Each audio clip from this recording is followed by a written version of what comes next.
Warp Core Breach, Episode 53, Clear All Moorings. Captain, enemy ships decloaking off the port bow. They're charging weapons! Shields up, red alert! They're firing!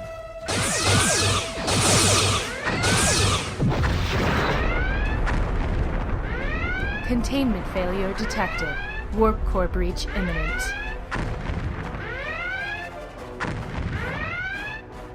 Welcome to Warp Core Breach. On this episode, Nick and David swap stories of recent games. Griffin protects the Orias system. Brendan judges the canonicity of the Enterprise E. And then we all debate our top Federation captains that aren't Picard. And figure out which episodes of Star Trek we'd like to see as OP scenarios or missions. Warning. Warp core breach detected.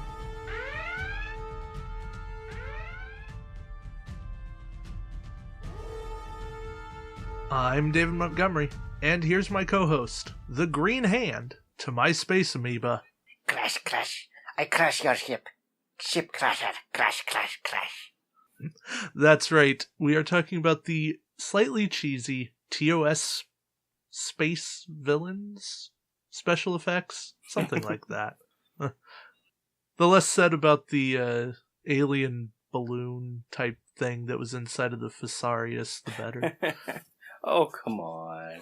It's the first Federation ship. You got the alien baby, which was Ron Howard's brother, Clint. Come on.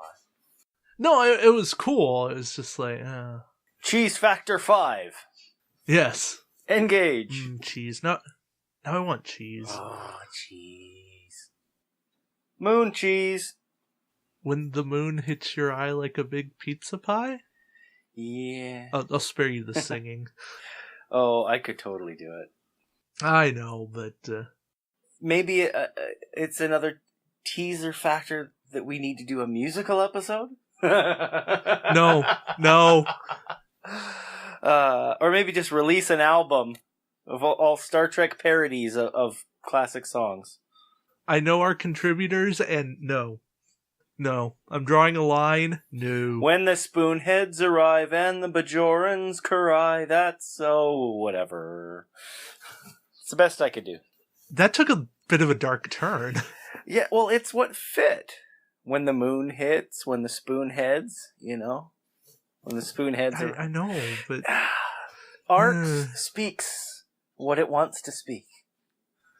And if it comes armed with hard pang torpedoes, kapla! Whatever you say, Goldukat. Whatever you say. Considering I just did the Klingon bit. I know. Goldukat captured a bird of prey. They're not Prem. It all works together. So now, because we don't have enough Brels or Cavorts or all that sort of thing, we need to get a Dominion one now. And another Captain Ducat. Right? You know, the Dominion need another 4 attack die ship that can cloak. Mm-hmm. Has good maneuverability. Think about that. Yeah, I'm down for it, totally. I was being sarcastic, but in all seriousness, it would be a great addition to the Dominion faction. Actually, that would be their only native cloaking ship. Yeah, the Keldon has the upgrade. Upgrade. Yeah. It's expensive. Quite. Disables. Not efficient. Native cloaker, though. That's what you want. Yeah. It's a thing. Mm-hmm. Could happen. So, you and I have both played some amount of Attack Wing lately. You've played more than I have. Yeah, well. That's what happens when you still have a local game store. Yeah. Don't worry, I'm working on still being able to run OPs, but... Yeah. Yeah. Anyways, I saw you post a GIF or a GIF, one of the two, of a race. And I'd like to know more, because this is something that, well, ties into the question of the week later, at least from me. But, you know, limited points and a race course in Attack Wing. I want to know more. Can you show me? Well, I can tell you about it. If I show you, I might as well be as good as a mime. So, I created basically a racetrack on a 3-foot by 6-foot table, and I used the OP Tholian web pieces as the walls of the track. And I created some sharp turns, some narrowing corridors, some wide areas, and I also put some opticals and interesting other interactive points along the way. So the rule that I came up with for the walls is that you bump, you hit them like it was a planet, and on the next turn you must perform a 1 reverse. So no dial, and it's just a 1 reverse. So there's a definite penalty for hitting the wall. Yeah. Yeah, a big one. And it's like it's a bumper at that point. Kinda, yeah. And just like in a lot of the video games where you're racing, whether it's like Wipeout, you're racing the hover car, or if it's a regular vehicle, you go off the track, it takes effort to come back. And I didn't want to have people going over and getting off the track because it'd just be a little crazy. And I didn't want people being able to go through the area either. No shortcuts. So this isn't Mario Kart. Right. No warp pipes or wormholes or anything like that in this sense. And I put not the cloaked mines, the replicating mine objective tokens. I placed them right after certain areas so that if you overshot, you would end up in the minefield. And that's one of the only ways you can take damage in this, because we didn't do combat. We're still in the kind of the alpha beta stage of this, and we're working out different ideas. Okay. But this is the way you can take damage. You end up in there. For each minefield token that your base is touching, you take 1 damage. Guaranteed damage. That's not too bad. If you land on all 3, most ships are going to be dead. True, but hopefully you learn after the first time or the second time to not go there. Right. We didn't have anybody actually hitting the mines in this one, so I might tweak it a little bit to make it a little more possible or probable, but we'll see. Okay. We also put in, I came and threw in some the asteroid tokens because I had the lava rock, barbecue rock sort of deals that I had mounted on pegs. I had those in for color. The first major bend, I put a planet there, and then on one corner I put a black hole.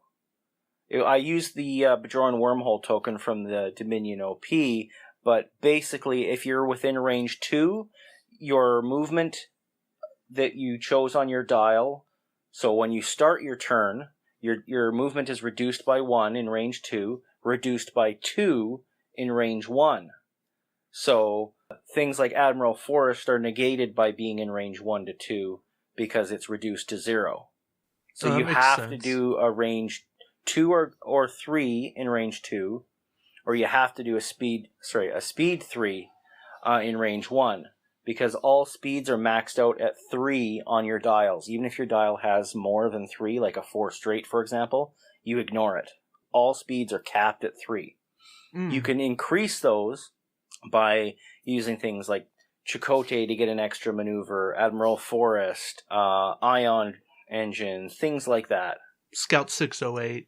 Exactly. Anything that gives you an additional movement or converts a movement higher. Right? Like so transwarp drive.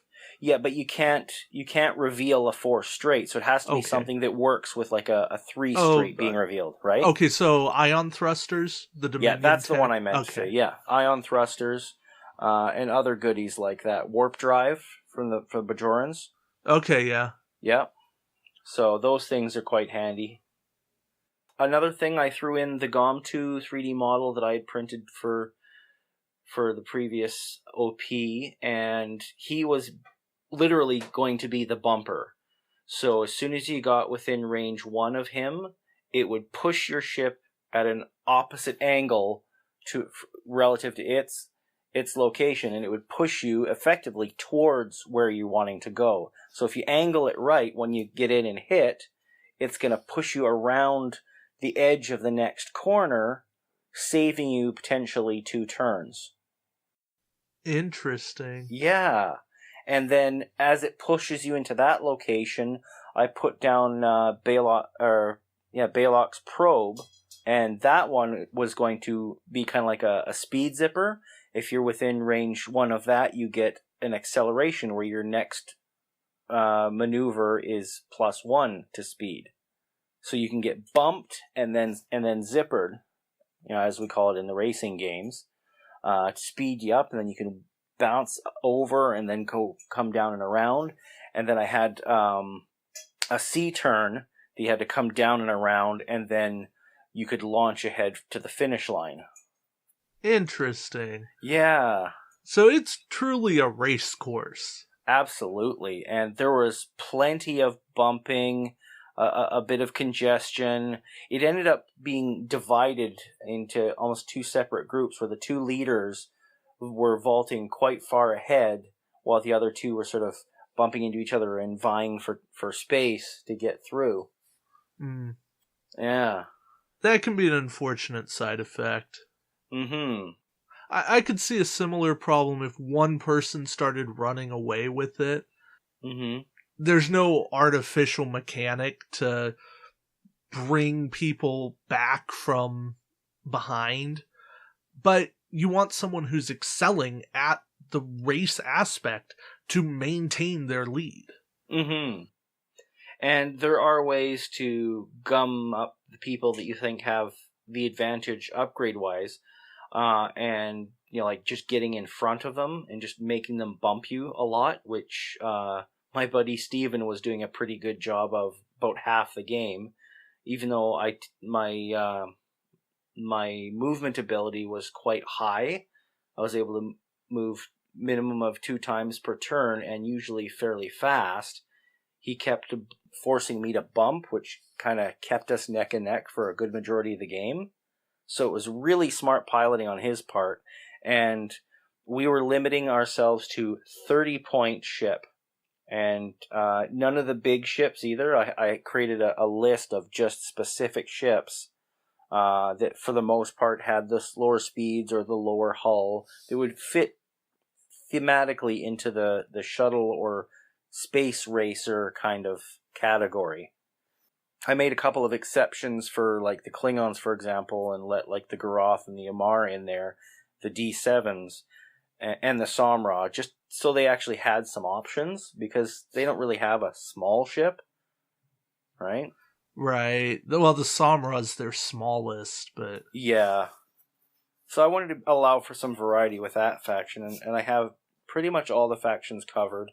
We had a Bajoran lightship, a Bajoran interceptor, we had the Delta Flyer, and we had a Borg scout ship. Mm. Can you guess which one? Well, you told me which one won. Well, considering that you mentioned it earlier in our conversation here. Yes. Yeah. Good old 608. Yeah. And that might be something to watch out for if other people want to get rid of it, is ban extra movement. And just make people execute their one maneuver each turn. Yeah, that kind of defeated part of the fun and the purpose. And like, yes, there was a bit of duplication where 2 people had Admiral Forrest, but we also had Chakotay, which was a different one that you don't normally see played in the game. And there was a number of other options, like between the Bajoran Interceptor and the Bajoran Lightship, there's some pretty funky options for speed and extra movement. Sure. I guess 608 actually kind of rubs me the wrong way for a race concept, because their sheer purpose is bring a bunch of cheap upgrades and shred them. Well, also consider that you're not going to be able to hold too many, because slots are a factor. 30-point cap. True. Yeah, so that keeps it pretty reasonable. So even if you were to cram in whatever you could, you're only getting 3, maybe 4 extra movements out of it. Yeah. Right?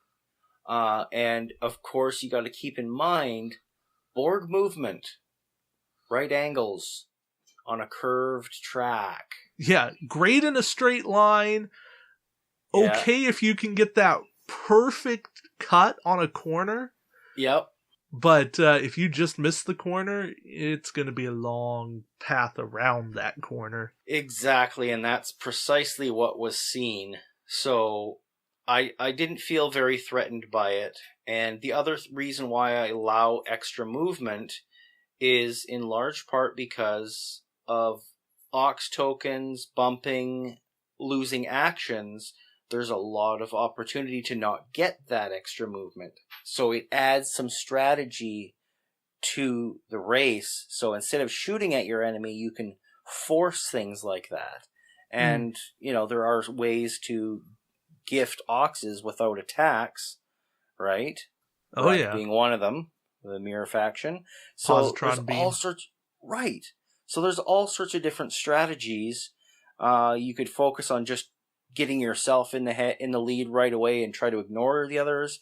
You can disable their upgrades, steal their upgrades, all that sort of thing. So I wanted to get the sort of juices flowing in that way, create a new creativity, something that might not function as well in a standard Joust game. Okay. I could see a lot being done with a race concept where you have checkpoints, and maybe at a checkpoint you heal a damage, or maybe repair a shield or something like that. Whole damage is forever, but shields could come back. And maybe you have traps along the way beyond the minefield, but other traps that deal damage. And so there's kind of this give and take, and so you're like limping across, like just reaching, grasping for that checkpoint, trying to get there so you get that 1 extra durability. And then you can keep going from there. That could be a neat aspect to the game. And maybe if you die, you come back to the checkpoint. So you could lose a bit of ground, but you'd still be in it. Yeah. It could keep everyone in play, at least. It kind of makes me think almost a bit Mario Kart-ish. A little bit. Yeah. That's not necessarily what I'm going for. I don't want to get into the whole items of it all. Nobody needs to be throwing minefields on the board. Nobody needs to be...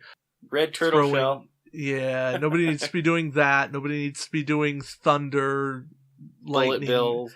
Yeah, nobody needs to be doing those kinds of things. But you certainly could. There's avenues for that. You could throw a caretaker's array in there. And if you land right on the caretaker's array, you jump. You could put a wormhole in there. But that kind of goes against the race idea of it. Yeah. Well, the whole slingshot concept is something I wanted to incorporate into it, but I wasn't sure how to quite make it work. That's why I ended up doing the bumper and the zipper concept. Yeah. Well, and you can keep playing with those things, and you can... I guess you could play with a slingshot if you did a smaller course and had a multi-lap thing going on. And that way, if you slingshot... Maybe you only get 1 slingshot for the entire race. And so you use it that one time, and then it doesn't recognize you again. Right. Well, as it was, the 3-foot by 6-foot track that I created took us over almost 2.5 hours or so to play with 4 players. And what I'm suggesting is maybe you shrink it down, go to like a 2-foot by 2-foot course. Ooh, or even tiny. Maybe a 3-foot by 3-foot, but something smaller. A 3x3 could keep it there. And if you bump the points up a bit, 40, 45 even, that keeps people moving around. Because like a Keldon class can go pretty good at that point. If you open it up to speed 4 maneuvers, again, that'll speed you up too. There's a ton you can do with a race concept. Oh, absolutely. And if nothing else, what you've done is put maneuverability in the minds of your players and how important that can be. Being in the right position, planning not only for one move ahead, but 2, 3, 4 moves ahead. How do you set yourself up for where you want to be relative to everybody else? And that is a great gift to have. That's exactly why I wanted to do this event as well, is I wanted to train the players to think like pilots. I wanted them to think and focus on maneuvering and get used to how that goes, because it will do nothing but help their end game when they're playing standard games. It was a great training exercise. I can't tell you how many games I've played in and watched where maneuverability is the deciding factor. Not necessarily how maneuverable the ships are, but somebody pulling the right move at the right time. Yes, pilot skill. Yeah, their opponents aren't set up for it. It's such an aspect that you don't see it that turn. These aren't moves that you plan and you look at your dial and you go, oh, I know exactly what I'm doing. They're the moves that you've crafted 2 turns ahead. You go, okay, I know that I want to be about here in 2 turns because this is where I'm going to get them. And I almost wish sometimes that we had to plan 2 moves in advance because it would make us think that way. But it doesn't work that way. I'm okay with that. It gives us a lot more flexibility, which is a good thing. It actually reminds me of this convention I went to this weekend. It's a gaming convention called BottosCon, BOTTOSCON. And BottosCon 2016 was happening here in Surrey, BC, which is right next door to Vancouver. And it's a great gaming convention where it had wargaming, like from the old classic board games to the more pencil and paper style, miniatures, the works. And it's a 3-day event, Friday, Saturday, Sunday. Friday and Saturday, I was demoing Star Trek Attack Wing, and it was quite amazing how many people were going like, oh, cool, that looks awesome. I want to try that. And fortunately, I had extra blind boosters, so I was able to give away those as participation prizes. One of the perks of being a TO and having access to bricks, so awesome. And it was really neat to see people coming from different walks of life, different interests and everything, and sort of applying themselves to this game that they've either never heard of before or only vaguely known, and then to dive in and play it, and the looks on their faces, it was just so cool. Like I think he was a 13-year-old boy, I had a 20-year-old girl, I had a grandfather playing, and a whole plethora of people mixed in ranges in between. And it was really cool, really exciting. And I even got to play Wings of War, which is a biplane miniatures game from World War I, which is very similar in a lot of ways to Attack Wing. Yep. I played that before I ever played X-Wing or Attack Wing. I think I'm going to be getting into that one as well. And there's another game called Canvas Eagles, which is like a pencil and paper miniatures kind of thing, and we use the wings of warships, or wings of war planes, and it's on a hex grid, and it does the sort of planning maneuver thing as well. You've got set maneuvers, and you're talking about sort of plotting ahead and figuring out where to do different things. And I was doing a bombing run on an airfield. We were the British, they were the Germans. I had a bomber with a front and rear gun. I had a couple other pilots with me for cover. And it was just an exciting run where I was flying at it, dropped the bombs, blew up the airfield.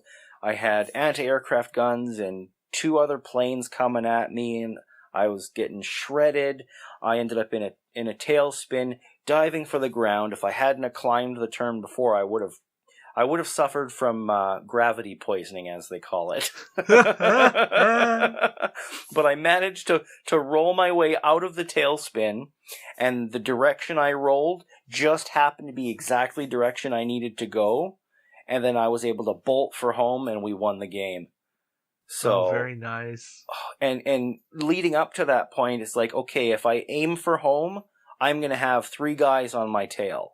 So I actually turned around back towards the bombed airfield and 2 anti-aircraft guns to sort of deke them out, and they totally didn't expect that. They were like flying by me in the other direction, go, what did he just do? And I managed to stay between them and the aircraft guns, so neither could shoot at me, climbed up a bit, and as I turned to come back, that's when I got shredded a bit, and that's when I hit the spin, but I came out in the right direction and just slipped right home. It was nice. So exciting. That's where piloting wins. Oh yeah, and they even used a paperclip and some like upholstery stuffing or whatever, clipped it on the wing, so I was trailing smoke. That's fantastic. Yeah, and if you don't extinguish, or if you don't put out the smoke or stop the smoke, you catch fire. So you can do different maneuvers to give you bonuses to firefighting. And I kept doing these maneuvers, and eventually I put it out, and it was really cool. And that just goes to show how much fun piloting can be in a game. It doesn't have to be the World War I biplanes. Star Trek Attack Wing, just flying around, deking around asteroids or planets or other ships or whatever. It's exciting, but you have to let yourself get into it. You have to sort of visualize. You have to be there to want to have fun, you know. Like the tactical side of it, the winning and all that is genuinely a part of it, but you really have to just allow yourself to get into it. And I actually lost that for a short time with Attack Wing, and I'm getting back into that again, and I've got like a new energy, and I'm ready to share it with the world.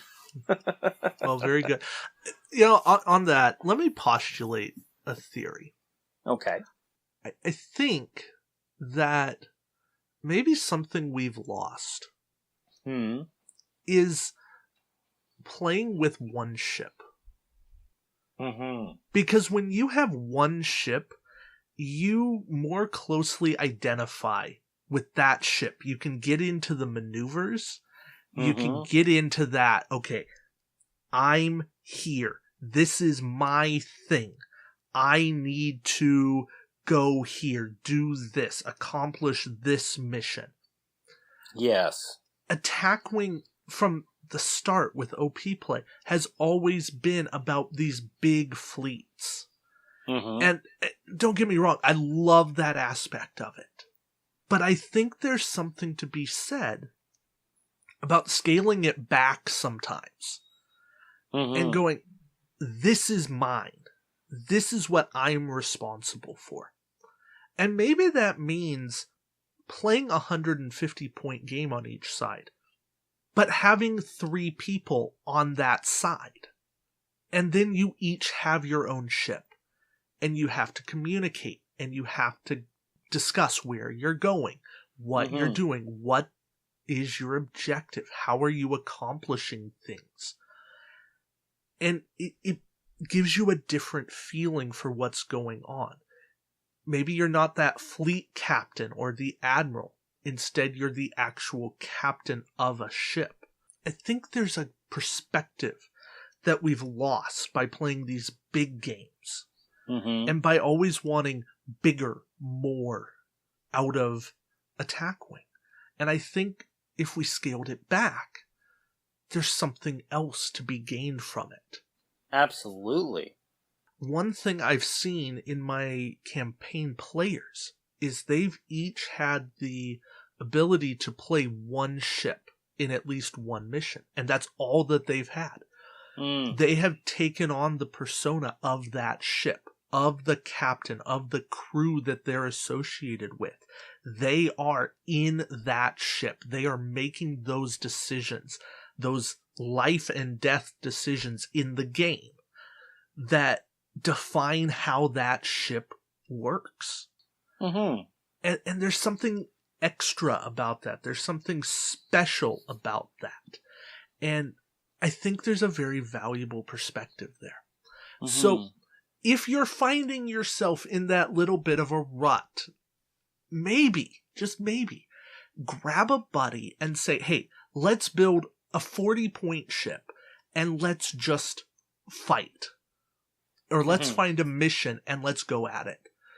And let's make it happen. Because I think you're going to get something out of it.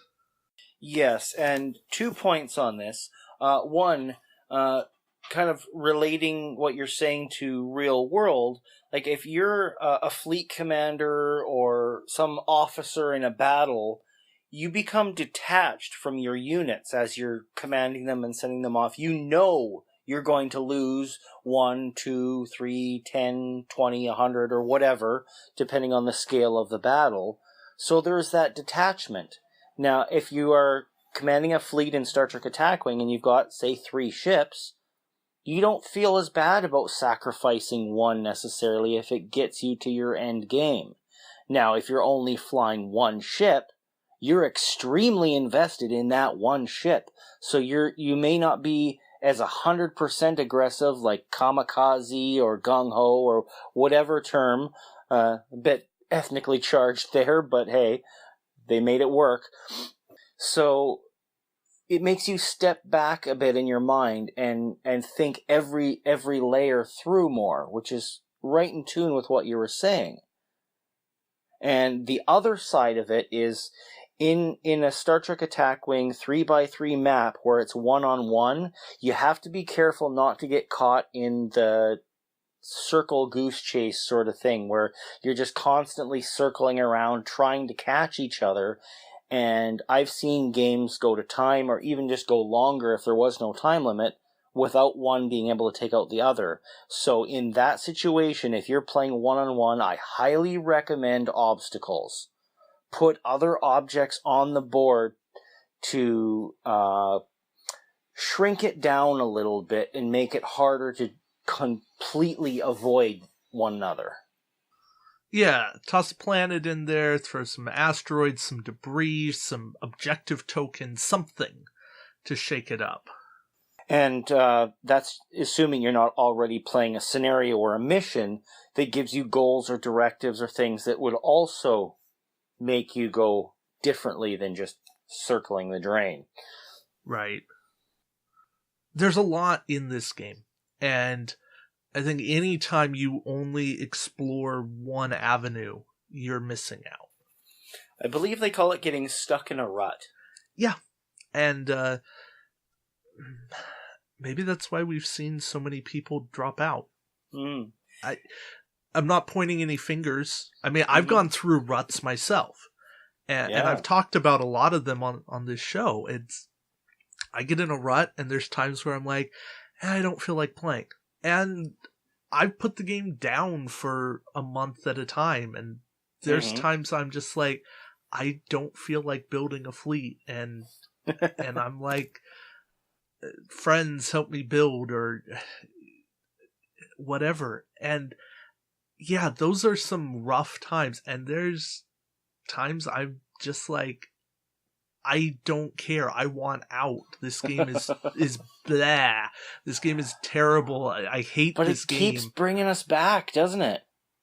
But there's so much here. And what happens is I find a different way to enjoy it. And And that's one of the benefits why I'm so grateful that I've become a TO for the game, is that even if I'm not playing, it's like, I really don't feel like playing today, I still show up, I still coordinate the other players and make sure they have what they need so they can play, be there for them if they need a ruling call. You know, I'm still there, I'm still absorbing things, and I can still feed off their energy. I can still learn from their new ideas when they present them. So I can take like a half step or so back, but still keep my foot in the door. Now, if I was just a player and I was going through that, I think it would be a lot easier to fall through the cracks and walk away. Right. You know, I have extra motivation, I have extra connections and all that, so I'm really very lucky in that regard. Also, the fact that I am a hardcore Star Trek fan, and that I would not be the kind of person that would sell off the collection just because I stop playing it. Because I love the ships. I know a lot of people have complained on the quality of the models or this or that or the other thing, but you gotta think, before this game, there weren't a lot of options, especially at this price point, where you can get Star Trek ships. Like $10 to $15 for a Star Trek ship or model, that's a pretty sweet deal. It is. You had Micro Machines, and those were hit and miss. Those were like 20-some years ago, though, dude. We're talking like 1989 and such. And forward. And into the 90s. They were as the shows were airing. Yeah, like as TNG was going out and DS9 was in its middle and Voyager had just come out. That was around the time of Micro Machines.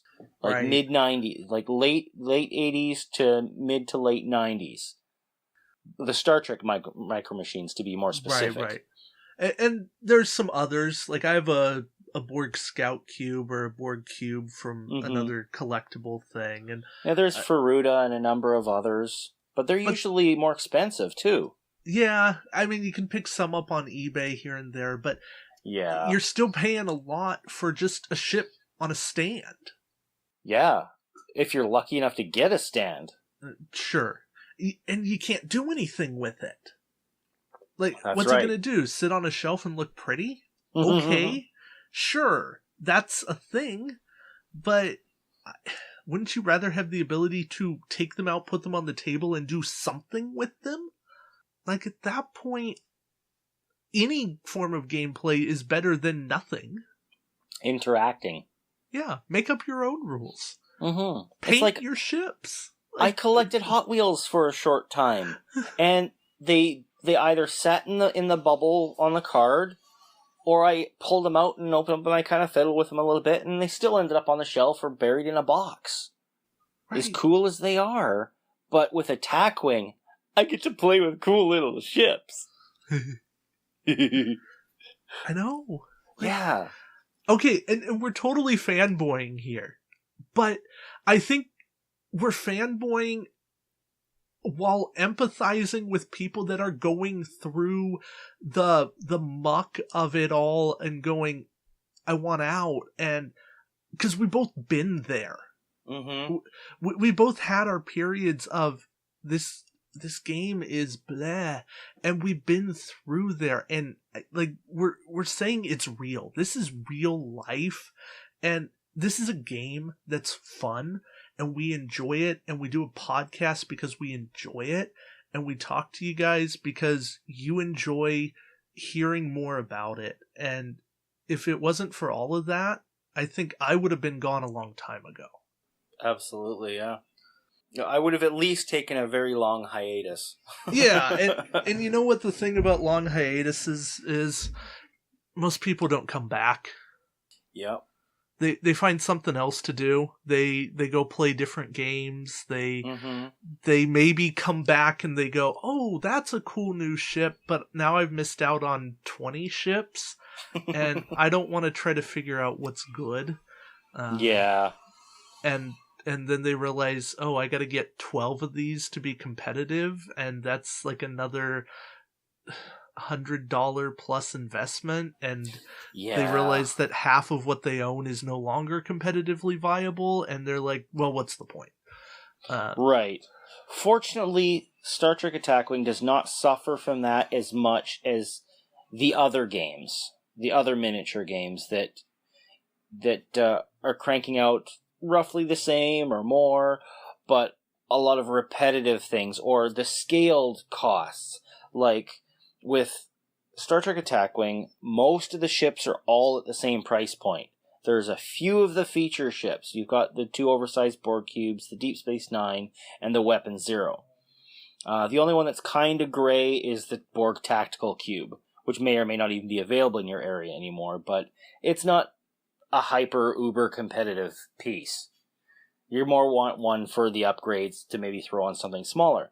But other games like X-Wing and Armada, there's the cheap ships, there's the tier 5, 4, 3, 2, and 1 ships. Some of the ships cost very close to $100, and you might very well need 2 or 3 of those to be competitive, particularly in the Armada arena.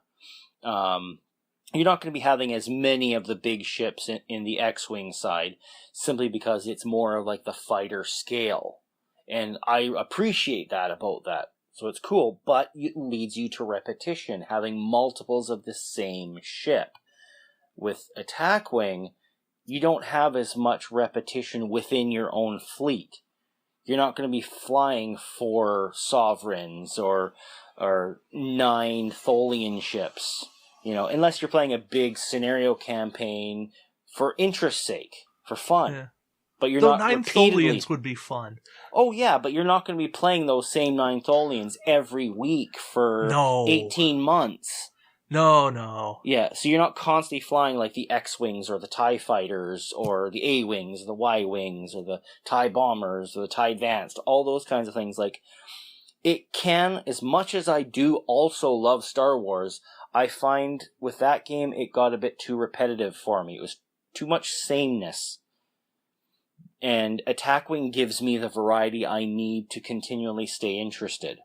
Yeah. It's got the dozen or so factions, and it's got tons within each. It was really interesting watching lists from X-Wing's Worlds this past weekend. Oh, yeah? From when we're recording.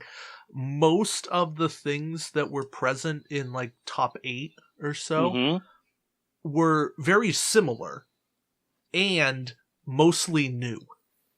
Oh, really? And so for all the talk that X-Wing does variety and a great job of making every ship competitive and bringing all these old upgrades and stuff, I didn't really see it. I saw 2 lists that were almost identical in the top 4. Look, I'm not trying to bash X-Wing. I'm just saying people hold X-Wing up as this great example of diversity, everything is viable. No. There was definitely a cut to the top meta. Right. It also suffers from the same things that Attack Wing does sometimes. Like there's the killer combos that everybody gets on the bandwagon for, and that's what people are using. Like back in the Picard Dukat Spheres day, right? Yeah. Right. So that was the proliferant build until the Borg nerf. Yeah, and I think even now, if the Borg hadn't been nerfed, that would not be the top build. No, absolutely not. It would still be a viable option, but it would not be in the top builds anymore. No. So, anyways, I say all of that, and it's, you know what, X-Wing is still a fun game, and I have nothing against it. If I want to play with Star Wars ships, I'll play X-Wing because I have stuff. But I think I might rather play Imperial Assault. And that's one I've never played before, but looked very interesting. Yeah, or play Armada. That one's fun to play if I had somebody that had all the ships and multiples so that I can build whatever I wanted at will. Yeah. Or at least somebody who collected the other side so you could focus on one faction. Type thing. Or be a part of a big game day type thing. Yeah, well, yeah, my point being that I don't own them. I don't own any Armada anymore. Yeah. I sold off my whole kit because I knew it would cost me way too much to stay competitive. Right. So, I've never played Armada, but it looks like a lot of fun, and you know, an Attack Wing, a Star Trek version of Armada would have been really cool because I think that it fits better than absolutely better than the Attack Wing model. But yeah, just because it's big ships, you'd actually have fighters as a nice support piece, and it all would make a lot more scale sense. But right. Like with Attack Wing in the heyday of 3 ships a month, I was spending about $45 or so, plus an extra 5 to 10 or whatever, or even up 15 for OP. So let's say $60 a month tops for each month of playing this game. And if you compare that to Armada, their waves are every quarter, so every 3 months. But to get all the ships or all that, you're going to spend easily $200-300. And again, that's not counting duplicates. I didn't include duplicates on the attacking side either. So I find that it's quite on the heavier side of investment compared to attack wing. So that's also why I stuck with this. Right. And there's so much to buy. Oh, absolutely. It's like, I still buy some of the, the X-Wing ships or stuff every once in a while just so I have the toy to sit on my shelf and look cool. But I can't afford to invest in another game that's that deep. Like, I'm so invested in Star Trek in my life and in Attack Wing that this is the direction I chose and I'm sticking with it. Past the bitter end. To infinity and beyond? You could say that. In fact, you just did. There we go. Now we need a Buzz Lightyear figure. Falling with style. Okay, we have really sidetracked, but hopefully it's worth it. Hopefully you guys are still listening. If you are, thank you. Thank you to all those who stuck through our 2.5-hour previous episode. I've heard some positive responses to it, so hopefully we're still keeping you entertained. We are going for the longest running podcast on Attack Wing and the longest podcast on Attack Wing. So for those of you already listening to this episode, you should already know the running time. We currently do not. So if you made it this far, it's obviously a happy length for you. So thank you. Yeah, well, that's why I'm putting in time codes now, so that people can skip and come back to a new segment if they... Emphasis on come back. Yeah, please. Please come back. But we understand, hey, not every segment's for everyone, and our ramblings can get a bit much. We get sick of each other sometimes. So. Hey, I got 5 Gorn to feed. The puns. They are alive. Some of you might pick up on that as being a Total Recall reference, like the Schwarzenegger version. Hey man, I got 5 kids to feed. See, I don't even pick up on that one, but it's all That's good. Okay, I'm old. I've never watched Total Recall, so on a happier note, more pleasant note, more palatable note, one of those, we're going to shift into our top Federation captains that aren't Picard 8 or 9, so Picard 6 is still a legal choice. I don't know that anyone will take it, but it's there if you want it. I just kind of wanted to avoid Picard because everybody looks at Picard as the top Federation captain all the time, for good reason. Mm-hmm. I don't think anyone will argue that Picard is, well, one of the 5 best captains in the game. Picard 9, and Picard 8 is easily in the top 20. Mm-hmm. That being said, we wanted to say, hey, what are some other Fed captains that are good? Or even great? That's what we have for you. So, before I keep rambling, Nick, you want to tell us your number 3? My number 3 is Captain Tim Waters. Hey, mine too. 3 cost, 4 skill, add 1 crew upgrade slot to your upgrade bar. Action, remove all disabled upgrade tokens from all of your crew upgrades. He's an enabler. Literally. Yeah. You know what? It is so rare that you and I hit on the exact same ranking of a card. Yeah. Usually we flip like 2, 3, 3, 2 or something. Yeah, or 1 and 2 or 1 and 3. Yeah. But you know what? Number 3, Tim Waters, great. We've talked about him a ton. But the things you can do, plus he adds a crew slot. And that's super valuable. And he's got a talent slot. He does what you want him to do for a low skill captain. And he's a low skill captain that I don't mind taking. No, not at all. And you could easily beef him up with one of the Rikers, get him up to a 7 skill. Right. Right? And an Admiral. An Admiral could bump him up to a 9. So he could become top tier level, albeit with some cost going into it. But you can get him up to competing with the top tier captains for skill. And you know what? I made this list before Fleet Commander was even announced. Right, because then that can add yet another one. But you know what? He is either your lead guy on Fleet Commander or your second guy on Fleet Commander.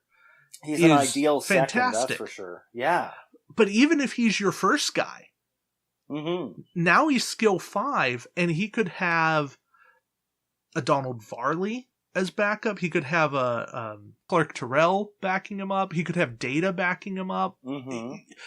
Think about just low skill fed captains that would be neat backups, and you still have a 5 skill captain there. Right. That's not terrible. It's not fantastic. Who's a good primary? A good primary with Tim Waters would be Christopher Pike. 6 skill captain, all your crew cost -1. Those 7 go skill hand in captain hand. overall. Yeah, absolutely. Yeah, I like that. That's a nice combo. Not broken at all, but if you play in a ship pure or faction pure meta, that's a nice combo. I'm actually thinking, just a little side note here, that one of our next top 3s should be, what are your top 3 favorite Fleet Commander pairings? Ooh. Give me a couple months to play around with some stuff, but yeah, I think that will definitely happen. Or maybe even do one for some of the top factions, like do one that's what your favorite Federation pairings and other ones. We'll discuss. Or maybe we'll just have an episode where we do that. Sounds good.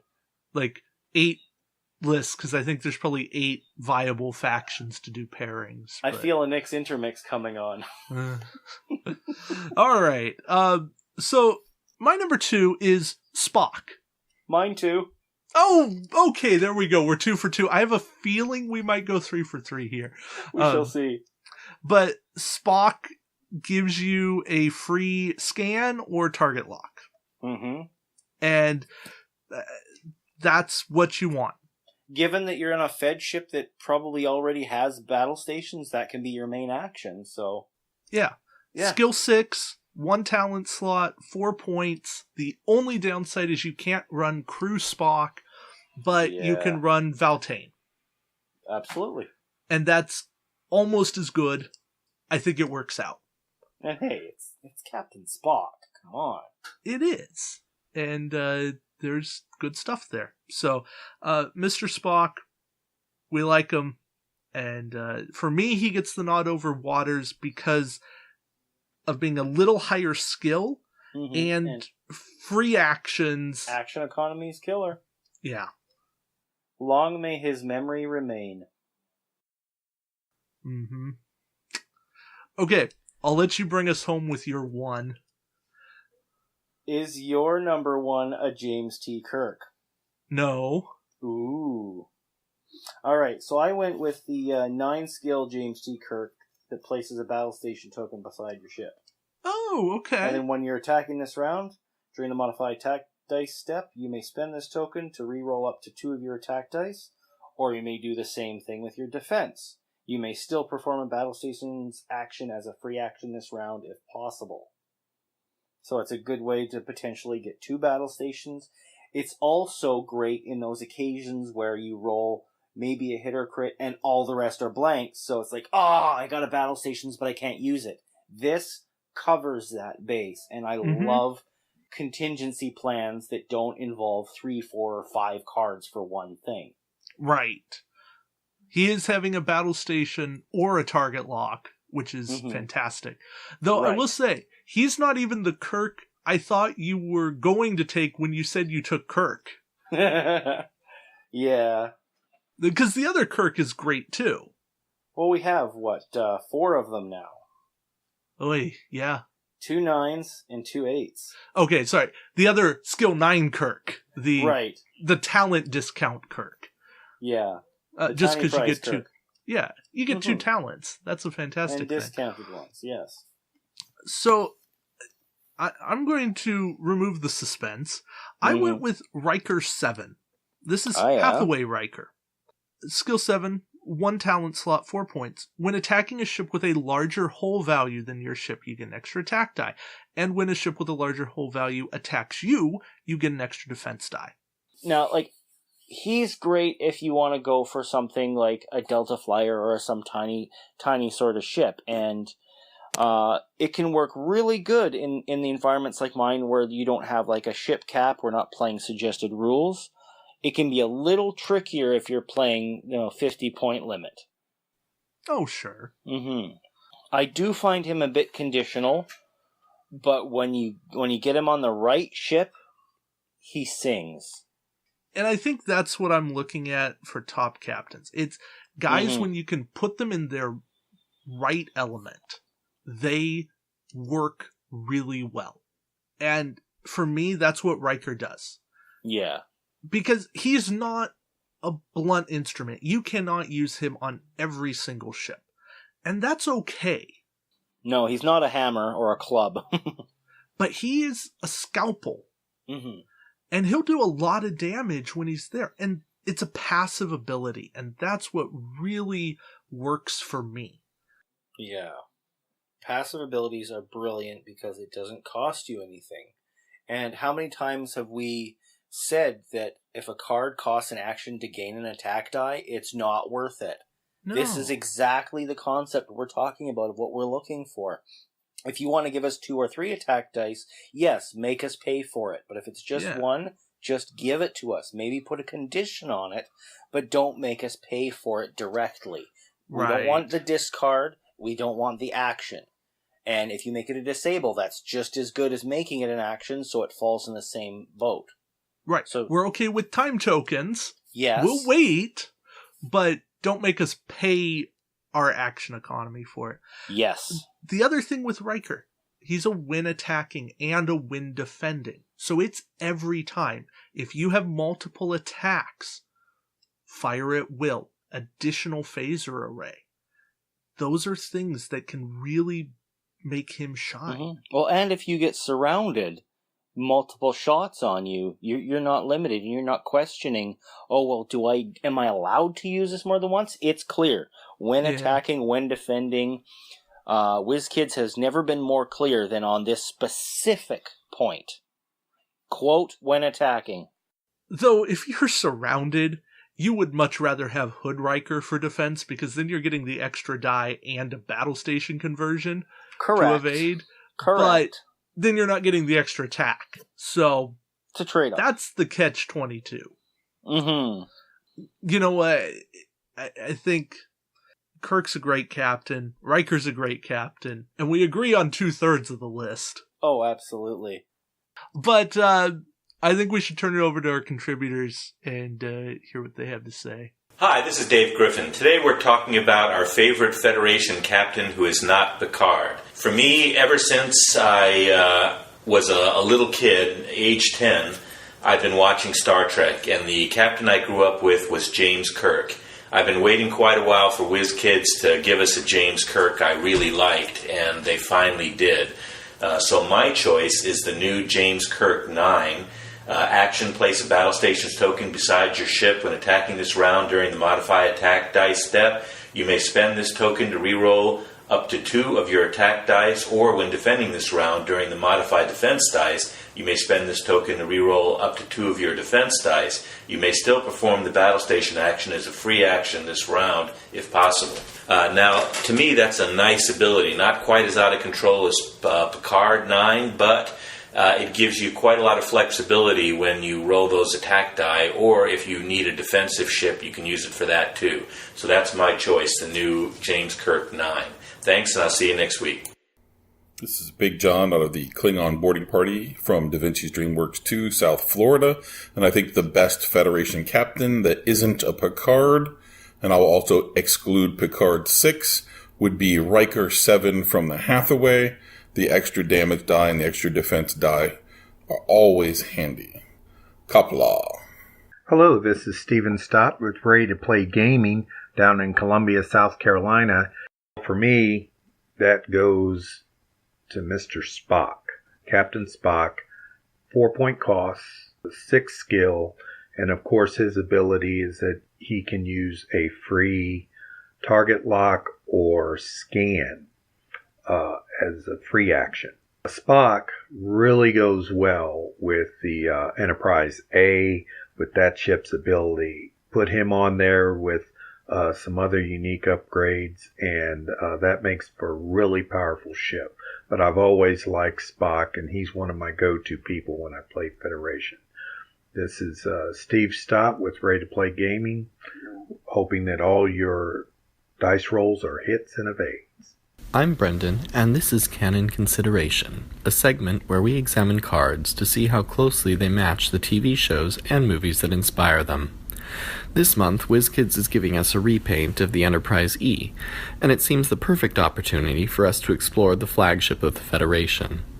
The Enterprise E appears in 3 movies: First Contact, Insurrection, and Nemesis. She's a Sovereign-class vessel, longer than the Enterprise D, but sleeker and slightly smaller in area. John Eves, the artist who designed it for First Contact, compared the Enterprise E to a Porsche, a sports car to follow the Galaxy class, which he's compared to a limousine. So how does the card stack up? Well, she has a primary weapon of 5, one of the highest for the Federation, rivaled only by the Prometheus. She also has a hull value of 5 and a shield value of 5. She only rolls 1 agility, but she is fast. Her forward 6 is the fastest template in the game. The Sovereign class has no come about and no hard turns below speed 3, but she does have a 1 reverse to help maintain firing position. Her forward arc is 90 degrees. For the most part, this matches what we see on screen. The Enterprise E is said to be the most advanced ship in the 24th century fleet. Its armaments and defenses reflect this. According to our earlier classification system, she seems to play the role of a cruiser. She's never seen performing very tight maneuvers or weaving between ships, and we wouldn't expect that for a large vessel. But we are told that she's fast, able to get from the Romulan neutral zone to Earth during a single battle. This particular feat may have been for dramatic purposes, but WizKids translates that ability with the forward 6 maneuver. I would suggest changing the forward arc to 180 degrees to better reflect the phaser abilities on screen, but WizKids instead chose to include a dorsal weapons card that allows 360 degree firing. What about the ship's ability? The WizKids Enterprise E is able to fire torpedoes without needing a target lock. If she uses this ability, the Enterprise E must take an Ox token. Both the ability and cost are likely references to First Contact, where the ship goes back in time to destroy a Borg sphere. The Enterprise's systems are damaged, and shields are offline, but they manage to fire a volley of quantum torpedoes and take out the enemy. All in all, a very thematic card. It's also worth noting that while WizKids previously gave us quantum torpedoes in the Wave 1 Defiant, the Enterprise E is the second expansion to include them, and the first ship to fire them on screen. This brings us to the Captain, Picard 8. Here again, WizKids appears to base his text on the events of First Contact. In addition to adding a slot of his choice to the ship, Picard allows you to specify an enemy faction. He gains a combat advantage against this faction, including an automatic crit when attacking them. In the movie, Picard has the unique ability to sense the Borg, to predict their actions, and to identify their ship's weaknesses, an ability which he uses to land the hit that destroys their cube. Data could be a reference to either First Contact or Nemesis. His ability allows you to discard him in order to force the enemy to re-roll their attack. In First Contact, Data betrays the Borg Queen, calibrating the ship's weapons to miss the Phoenix and preserve the timeline. After this, he ruptures a plasma conduit, killing the Borg Queen and causing the other drones to shut down. Had WizKids chosen to focus on his connection to the Borg Queen, Data might have had an ability to disable an admiral or to block fleet actions, but he does enable you to foil an attack on an enemy that they're counting on, and this is also thematic. If we associate Data with Nemesis, though, his ability may be an even better match. In that movie, Data sacrifices himself in order to prevent Shinzon from firing his Thalaron weapon against the Enterprise. When WizKids gave us the Scimitar, they made Thalaron one of the most high-rolling weapons in the game, but it's also a single shot. Sacrificing the Data card when facing it can ruin your opponent's Alpha Strike, saving your ship just as he did in the film. We can't finish talking about the Enterprise E expansion without mentioning Deanna Troi. In Nemesis, Troi uses her telepathic abilities not only to detect the cloaked enemy ship, but to distract the Viceroy and leave Shinzon vulnerable. Her card allows you to force an enemy ship to decloak, disable its captain, and use battle stations to focus your attack against them. The cost of doing this is a discard, which makes sense. Even though the effort doesn't kill Troy, it's draining and not something she can easily repeat. All in all, the Enterprise E is a solid pack for theme. While some cards, Geordi, Crusha, Riker, even Dougherty, are fairly generic, others like Picard, Data, Troy, and the ship herself are oozing with theme. The Enterprise performs much as she does on screen, especially if using the dorsal weapons array, and is a fine choice for your own 24th century flagship. Until next time, this has been Brendan with Canon Consideration. And now, with apologies to would-be nices, I'm going to toss out my own could-use ship, and that's the Javert. It would be a Maquis Raider, in the spirit of the Gavroche. Independent faction, of course.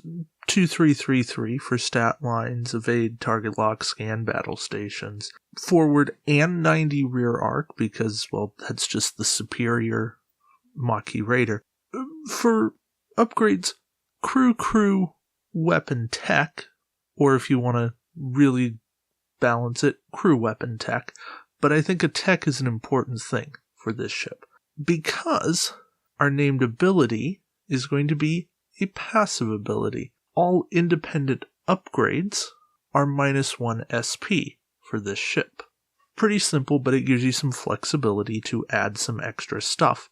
As for a captain, Thomas Riker would be the perfect fit. And for him, skill 5 with a talent slot, named ability, choose a faction at the start of the game. When you are attacked by a ship of that faction, roll an attack die, and if you roll a hit or a crit, deal damage back to that ship. We could also make it more powerful and just let that be a static ability. It doesn't have to be faction specific, but I think that the faction specific lets him target, and that is a good balancing factor. And our elite talent is Betrayal, 4-point unique. Discard this card during the deal damage step to reduce the damage from an attack to 1 and inflict 1 hit to the attacking ship. It's a little more expensive than Interface Generator, even though it's unique and takes talent slot.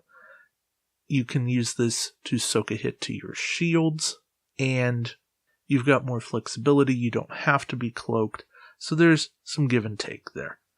I think more expensive still makes it very usable. It's still attack cancellation, essentially, and you get to see what you're up against. But it's a very good card. Moving on to crew, let's go with Rebecca Sullivan. Action. Discard this card to choose one of your crew upgrades that was discarded from your ship on a previous round. Redeploy that crew upgrade to your ship and place 2 time tokens on that crew upgrade. So it's a little twist on Sopek, but it goes with her theming of being a resistance fighter, being honorable, being a medic, and ultimately sacrificing herself. So I think it goes together. The cost for Rebecca Sullivan, 3 points seems about right. That probably needs to be tested, figured out exactly, but I think a starting cost of 3 would work. For attack, let's go with maneuvering thrusters. No, not like the Romulan ones. If your ship is the target of an attack during the declare target step, you may place 3 time tokens on this card to perform an additional green or white maneuver on your maneuver dial. If this maneuver takes you out of the firing arc of the attacking ship, they may re-target. Otherwise, proceed with the attack as normal. Cost for that upgrade, 4 points. Potential for attack negation, potential for attack redirection, getting to do it only every 3 rounds, or more frequently if you have other time token factors. But I think a card like that has a ton of potential in the game, and I'd like to see it on a Maquis ship. And of course, the caveat of no ship can have more than 1 maneuvering thruster, because multiple would just get silly. Alright, that's our pack. Let me know what you think. I think it's a good starting point. Obviously would need to be tested before any of it went into play, but those are some ideas. Hi, this is Dave Griffin. Today we're talking about the Protect the Orias system mission that comes with the Koranak and recreates, I think, the Wounded Next Generation episode where Captain Maxwell takes his Nebula-class ship on a run to see if he can uncover falsehoods on the part of the Cardassians that they're preparing for war. It doesn't quite follow the episode, though. The forces are 80 points on the Federation side, including at least one Federation ship. You know, obviously the most thematic thing to do is to use one or more nebulas. On the Dominion side, 120 SP, including at least one Keldon-class ship. The Federation starts on the south edge, and the Dominion starts on the north edge. In the center, there is a planet, and there is an objective token touching the planet on the north edge near the Dominion. So for the Federation, they have to come around the planet in order to get within range 1 of it to do a scan. It says in the cards to put 4 mission tokens on the objective token. I think the intention there is just to have a mission token no matter how many ships you might create for the Federation side. But a ship only benefits from a single token, which gets me to the special rules. The Feds have a new action. If they're within range 1 of the objective token, they can take an action to grab a mission token from the objective token and put it on their ship's card. And this feeds to the objectives. For the Federation, they have to leave through the south edge with at least one ship with 1 mission token. And the Dominion objective is to destroy all Fed ships, and this notes that there is a chance for a draw. If the Federation escapes with 1 ship but without a mission token, neither it nor the Dominion achieves its mission objectives. Okay, so this is another evade mission, which means the Federation does not get any points for destroying the Cardassian or Dominion ships. What it does get credit for is 1 or more of its ships grabbing a token and at least 1 of them getting off the map. Now, it only needs to do that with 1 ship, but if it does it with multiple ships, then it increases the tactical problem for the Dominion player since they need to destroy all ships trying to get off the map with a token. On the Federation side, if you try doing a straight joust, you're probably going to lose 80 versus 120 points. The Dominion has a fair number of cards and some good captains and can probably beat you with a 40-point advantage. The Federation tactic of using 2 strong ships are there to maybe destroy 1 or 2 of the Dominion ships to weaken the number of Dominion ships that will be firing at them to increase their chances of getting off the board. The second tactic is to use fast maneuverable ships, maybe with maneuver advantages, to not even bother shooting at the Dominion ships, but just to absorb their fire and get off the board. I think either one of those are valid tactics. I think if you use the first tactic, you're probably going to do something like nebulas with dorsal phaser arrays. And if you do the second tactic, you're probably going to concentrate more on like Indy-Fed fleet captains and Picard maneuvers and that kind of thing. But I wouldn't use warp jump, because if you use warp jump, that's pretty much a I win button for the Federation side. With warp jump, they can do an action to get their token, and then the next time they get the opportunity, they can use a warp jump to just jump right next to the board edge. So I would avoid that particular upgrade, or only any similar one that allows your ship to teleport. Now, for the Nebula class, which I said is thematic, is not necessarily optimal. I mean, there are faster ships, there are more powerful ships, and you're probably better off taking them. But if you want to do the thematic way of going, having like the Phoenix and the Sutherland do it, it kind of makes for kind of a fun mission. And you still have some dice if you want to make a fight of it. On the Dominion side, 3 ships and fighters is an attractive build. 2 ships and 2 fighters is a very attractive build. You're going to have the point advantage, but it's pretty hard to completely destroy the Federation ships if they're using any kind of defensive upgrades. I would say don't try to charge too fast, because if you're using Dominion Keldons or Gallers, which you'll have at least one of, those things have a real problem turning around. There is a planet in the center to get in the way, so you can very easily get the Federation in back of you or around the side, and it can be very difficult to bring them to bear. You can do turns, but you're going to take red maneuvers to do it, which means you're going to lose quality for shooting.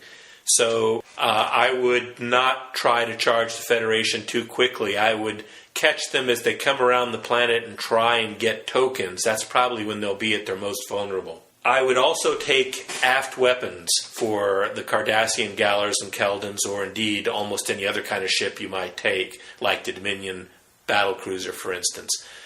They have very good aft weapon rays in Dominion faction, one that only works for Gallers, one that only works for hull 4 or greater, which also works for Gallers or Keldons, and the dorsal weapons array. Now, they're not quite as good as the dorsal phaser array, but they're cheaper, so I would say go with those and make sure you always have a shot and keep the pressure up on the Federation. And you should probably concentrate fire, too, and try and destroy one of them, because if you don't, you'll have two of them running for the board edge, and it might be impossible to hunt them down. I think this mission is pretty well balanced. It does depend on what both sides take as builds, but it's a fun building exercise and a good tactical exercise as well, and I would rate it 3.5 stars and say it's well worth playing. Note also that there is another mission that came with, I believe, the Phoenix, which is kind of somewhat similar in character, but not quite. So I would say play this one first. Thanks, and I'll see you next week. And now it's time for the Warp Core Breach Question of the Week, where we pose your questions to all of the contributors in the hopes that someone will get it right. This episode's question of the week: which Star Trek episodes would you turn into an OP and or a mission? Scenario concepts. Well, for me, the first one I thought of already ties into what you said, which was Drive, the shuttle race from Voyager. Mm-hmm. The Interstellar Rally. Yes, and we've talked about that enough, so I'm good on that. So I'm going to toss it back to you now. All right. Well, one that kind of popped in my brain that I wasn't actually considering, but it sparked up: Workforce.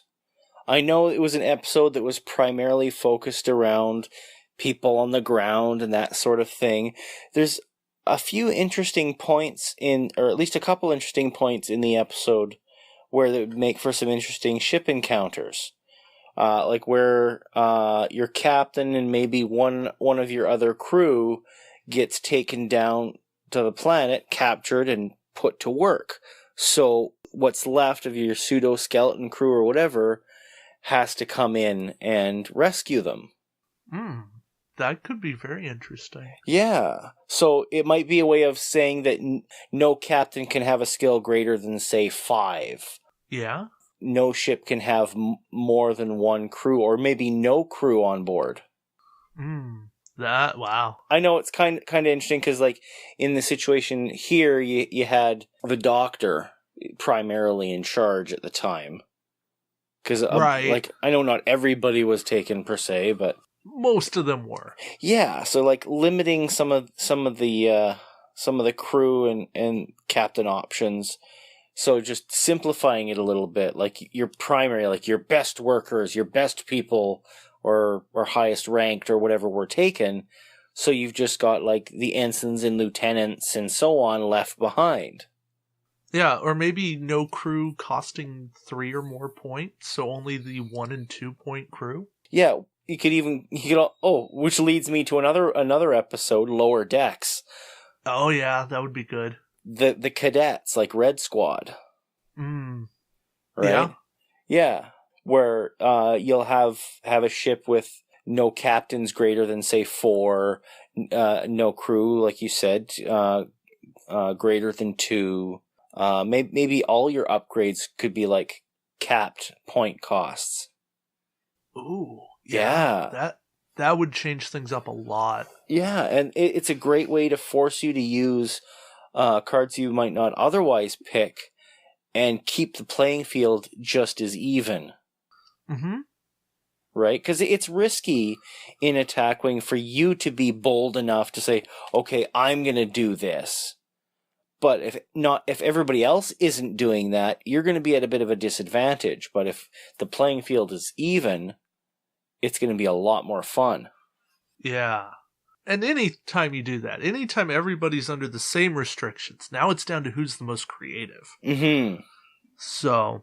And like we said before, then after that comes piloting skill. Yes. An episode that incorporates that creativity. Cause and Effect. Yeah. That's the time loop episode with Morgan Bateson on the Bozeman. Yeah, the Bozeman. Kelsey Grammer, of course. I'm a big fan. Oh, absolutely. I know I use that word a lot. It's kind of been my default in recent months, but it fits. Yes. And...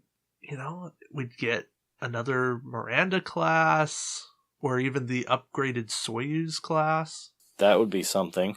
Possibilities there, but I that was such a cool episode. I remember seeing it when I was like 9 years old, and it was just this mental warp. I'm like, what? What is going on here? What's Fraser the Enterprise Crane is doing? Boom! But you're trying to avoid destruction, and you've got a ship coming at you, and you have to deflect it in some ways. And yeah, and like I always enjoyed watching the main ship get blown up. Yeah. Right? Like between, was it Star Trek 3 and Cause and Effect, and all the other episodes were like DS9 gets blown up, Defiant gets blown up, Voyager blows up. It's like, kill the heroes, yay! Oh, it didn't really happen, or it happened in an alternate timeline. Okay, fine. We get to keep them cool. I don't really want them dead. I'm not that mean, but it's just cool to see other possibilities. Right. Because like you almost get tired of knowing, well, they're all going to survive. They're going to figure a way out. The captain and main crew are never going to get more than a flesh wound or something that's going to easily be fixed by the end of the episode or two, right? Mm-hmm. So even if it's just for a fleeting moment, it's cool to see the good guys lose. Right. Yeah. I remember that feeling when the Vidians board Voyager. Oh. And you're like, oh, wait, this could legitimately be the end. They're kind of like a slightly lesser evil of Borg. Yeah. Like, they don't even really kill you. They just harvest your organs and leave you behind. Yeah, which is almost worse. Yeah, because, like, they stole Neelix's lungs. Yeah, I remember. Uh-huh. Bad things. But then we got to Narapel. That was good. Yes. There's usually a counterbalance of some sort. Yes. Pendulum swings both ways. Another good Voyager episode, you brought up the Borg, I gotta go here. Mm-hmm. The Omega Directive. Oh, yes. The search for the Omega particle? Mm-hmm. You find it might blow up in your face? Tell me that that's not a good scenario that would work in Attack Wing. Mm-hmm. Go ahead, I'll wait. Okay, nobody got it.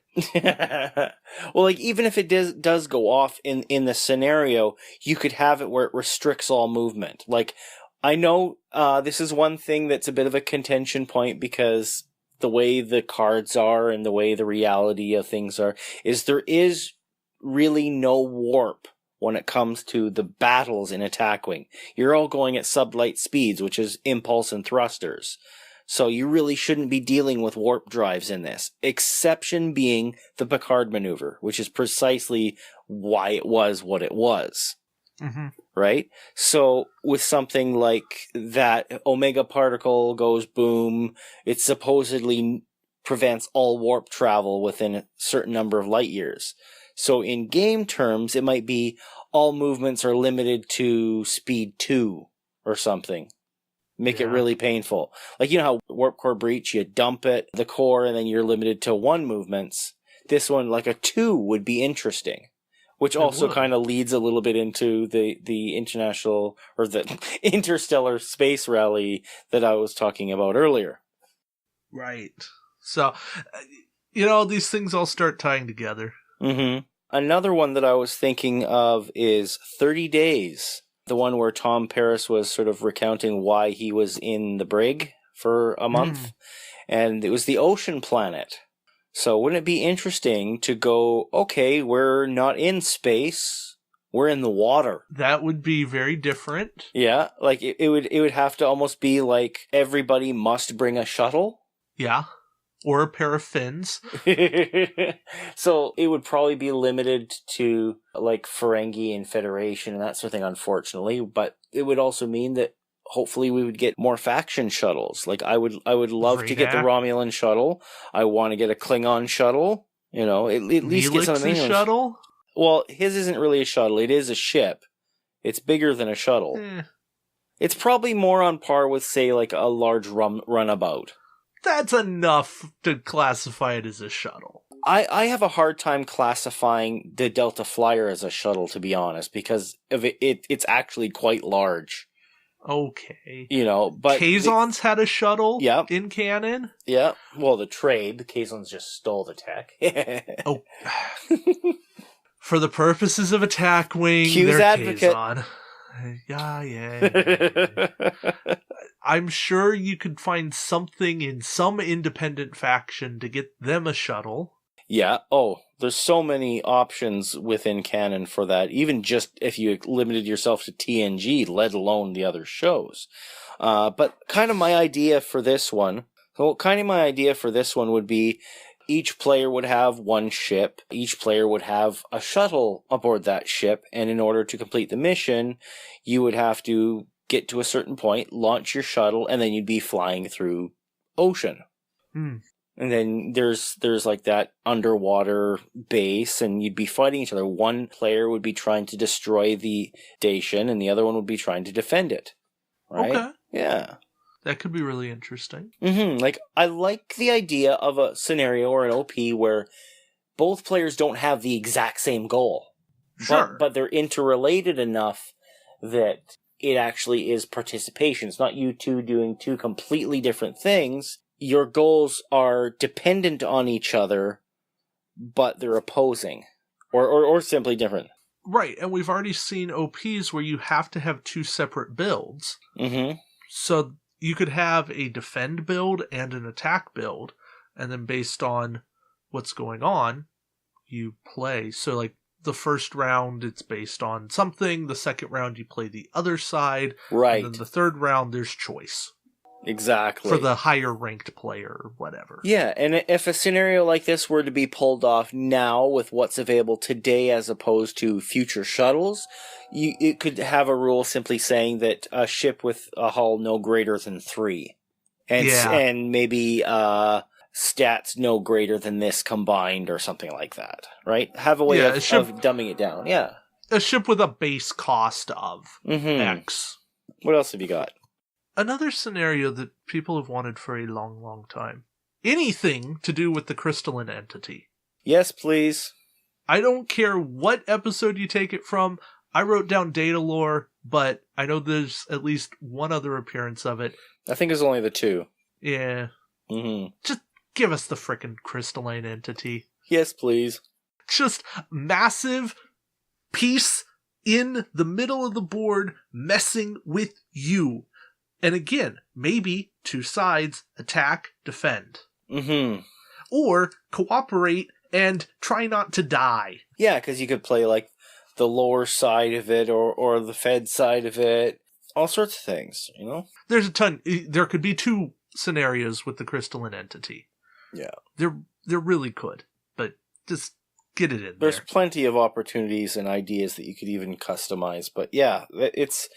Whether it's a token or an actual minifig, like any of you that have remember the micro machines for the caretaker array, it's the most expensive micro machine collection out there because it was one of the last and it was not produced in as much quantity. But one of them is the caretaker's array, and it looks really cool. And it would not be unrealistic to have something similar as the crystalline entity. I'd buy that. It's either that or you have a token somewhere between the size of an adjective and a planet. In the vein of the Doomsday Machine. But hopefully not paper. Yeah, hopefully not. Mm-hmm. I would also like to see Gambit. Yes. Gambit, you're thinking of the one where Picard went under the moniker of Galen and they went after the Stone of Gaul?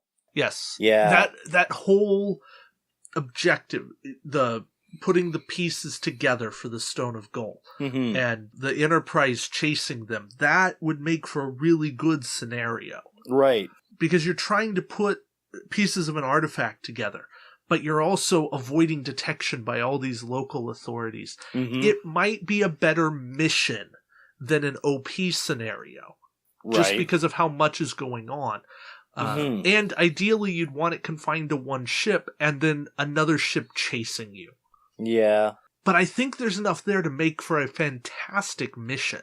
Ideally, the mission that would come with the Fortune, which is the ship. It would make a good pack. It's a pack that writes itself, pretty much. Definitely, because it's got enough crew and characters to keep things interesting. It's got a cool ship. It's got an artifact that could be brought in the form of like a tech or even an elite talent, depending on how the ability might play out. Yeah, or a question mark. Yeah, absolutely. But even aside from like a prize pack or retail pack, whatever, of this, there's enough richness to the story that it can play out even in a ship battle based game. And that's the beauty of it. Another one that came to mind for me was Timescape, where Picard comes in and to find the Enterprise and a Romulan D'Deridex trapped, frozen in time. Oh, yeah. Only to find that it's not really frozen, it's just moving extremely slowly in time. And that's the episode with which we got our warp core breach image from. You know, Picard's smiley Happy face. Yeah. And the way I figure it would kind of work in the game is each player has 4 ships, 2 of which, 1 each, are placed in the center of the board within range 1, facing each other, and locked in combat but frozen. So they might have 3 or 4 time tokens on the ship card or something where nothing can happen with that ship until the time tokens come off, and these are your highest point ships. That your lower point ships are the ones that come in from opposite ends or corners or whatever, and then you have to try to unfreeze your ship first. So there'd be some sort of mechanic where you can remove time tokens more quickly through some sort of action or whatever, beaming over crew. I'm not sure yet. And you want to be the one to free it up first so you can get the advantage over the other player. I thought that might be kind of cool. Yeah, that's actually a really intriguing scenario. Thank you.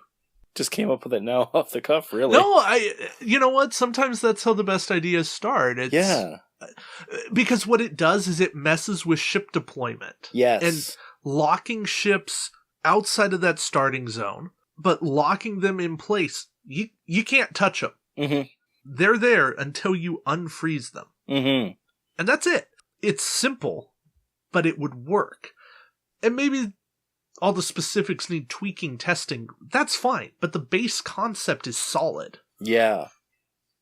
That's what we want. You'd almost have to put like 6 or 8 time tokens on it, so they peel off naturally, but you have a means of accelerating it by removing an extra one each turn or something like that. Because you wouldn't want them to come on frozen too quickly, but you still want to have the chance of getting them out before the game is over, obviously, right? Right. And I think this is one that could feasibly work very well as an OP, as opposed to just as a scenario card. Mission card. Definitely with you on that. It's something I think we need to explore further in the future. This is getting my groove on. How Nick got his groove back? Stella. And of course, as referenced by our opening comparison or companioning, the original series Immunity Syndrome, the one that has the space amoeba. Another weird anomaly creature in space that messes with you, and you either need to find a way to help it leave your area or leave your space safely without it killing you, or you have to destroy it. So it'll either be where both sides have the choice of going either way, or one side is focused on trying to get it out of there before the enemy destroys it. Yeah, that definitely works. Mm-hmm. I don't know, I'm not as familiar with the Space Amoeba as I probably should be, so... No worries.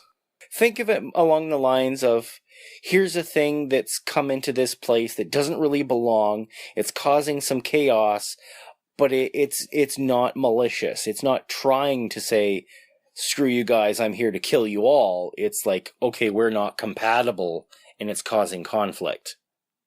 So we can either end this amicably and each find our own way, or we can try to destroy each other. Okay. Yeah. Well, that's a good justification for letting it be the focus of a mission. OP something. Yeah. And I'm not sure how to turn this one into an attack wing scenario, but one of my favorite Voyager episodes has been Blink of an Eye. The one where they come across that planet that time passes so much more quickly. And Daniel Day Kim had a fantastic role in this episode, and I think this is pretty much where he first started to catch the eye of Hollywood, as it were.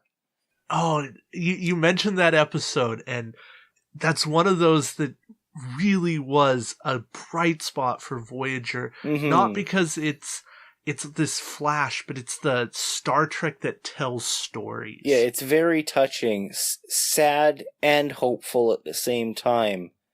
It's kind of like The Inner Light in TNG. It's another one that really touched me.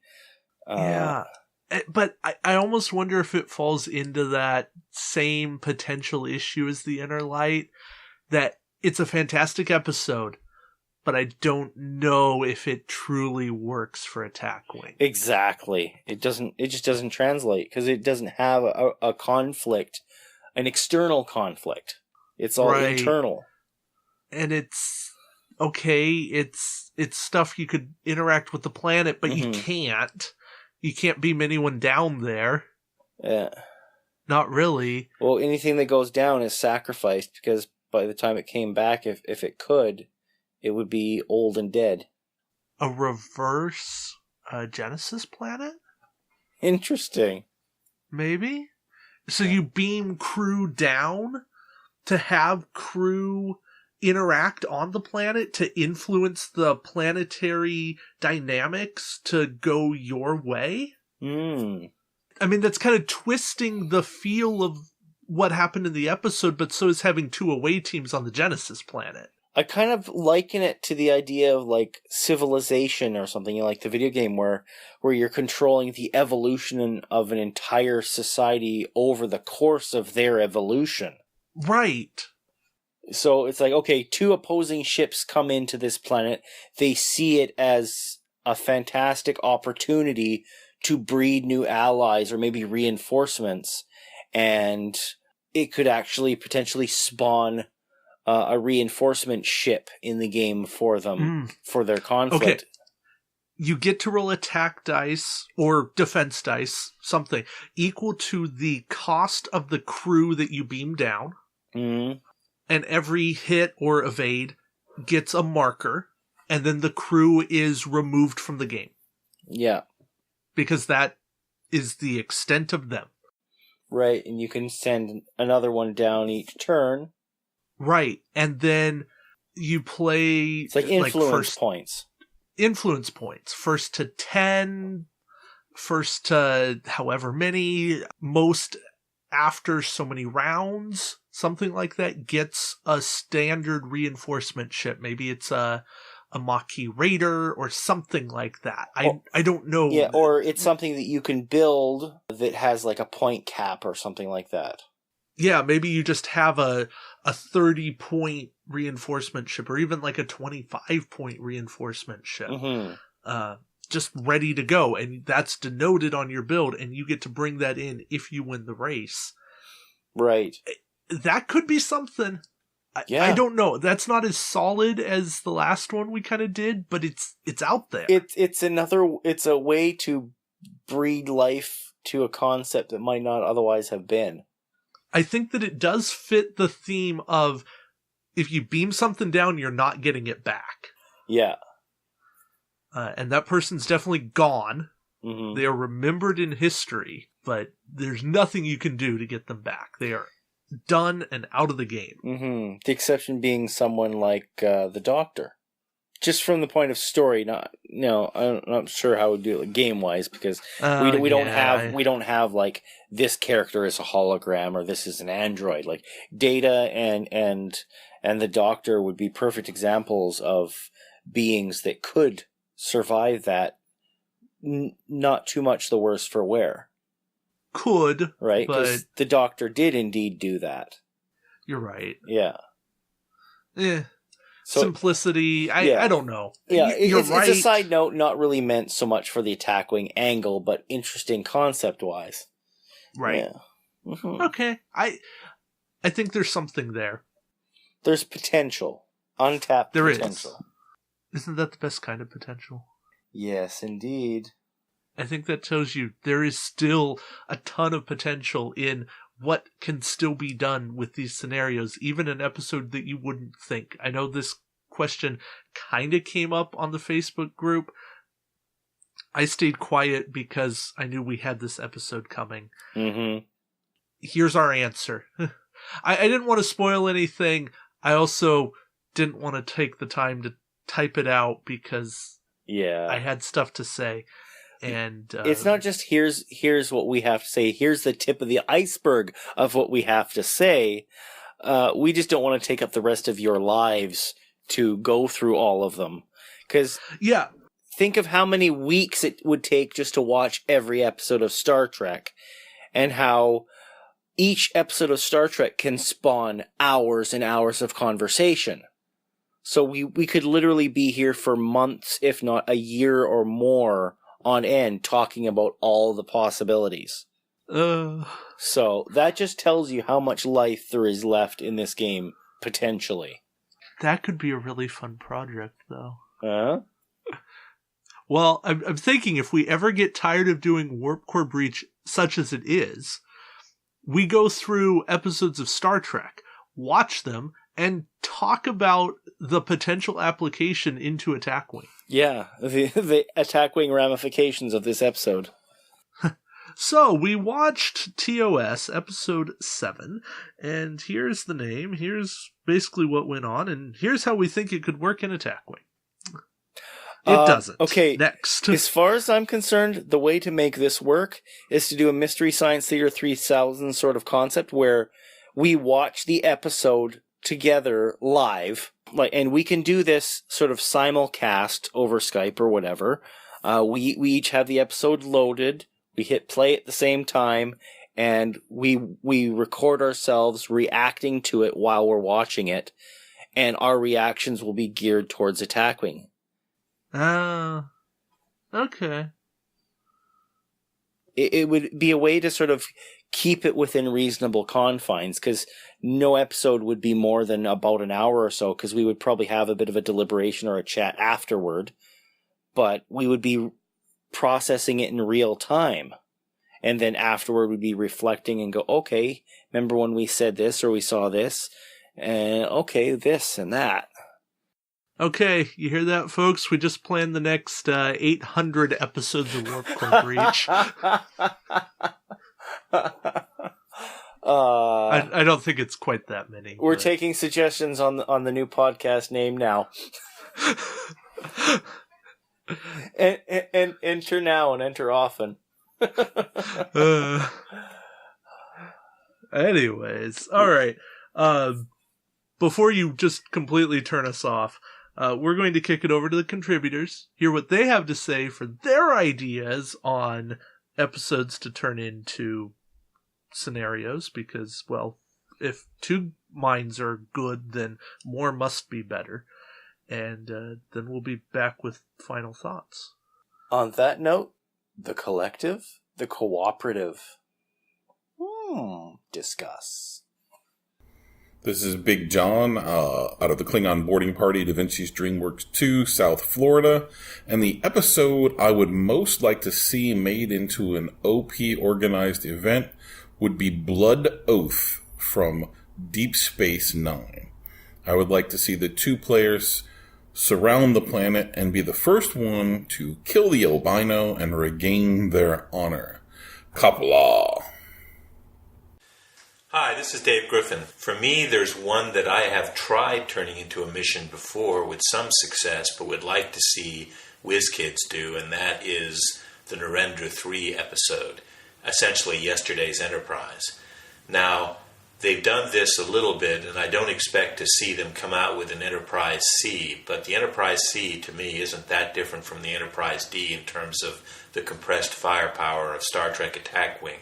So I think you could probably make the Narendra 3 episode that preceded yesterday's Enterprise into an interesting mission where you used a generic galaxy for the Enterprise C. I think that could be a lot of fun.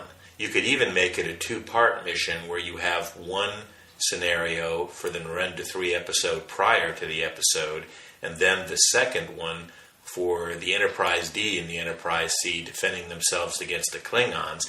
And you could even make it a trifecta where the Enterprise C and possibly even the D go back in time to Narendra 3 again and fight yet a third action.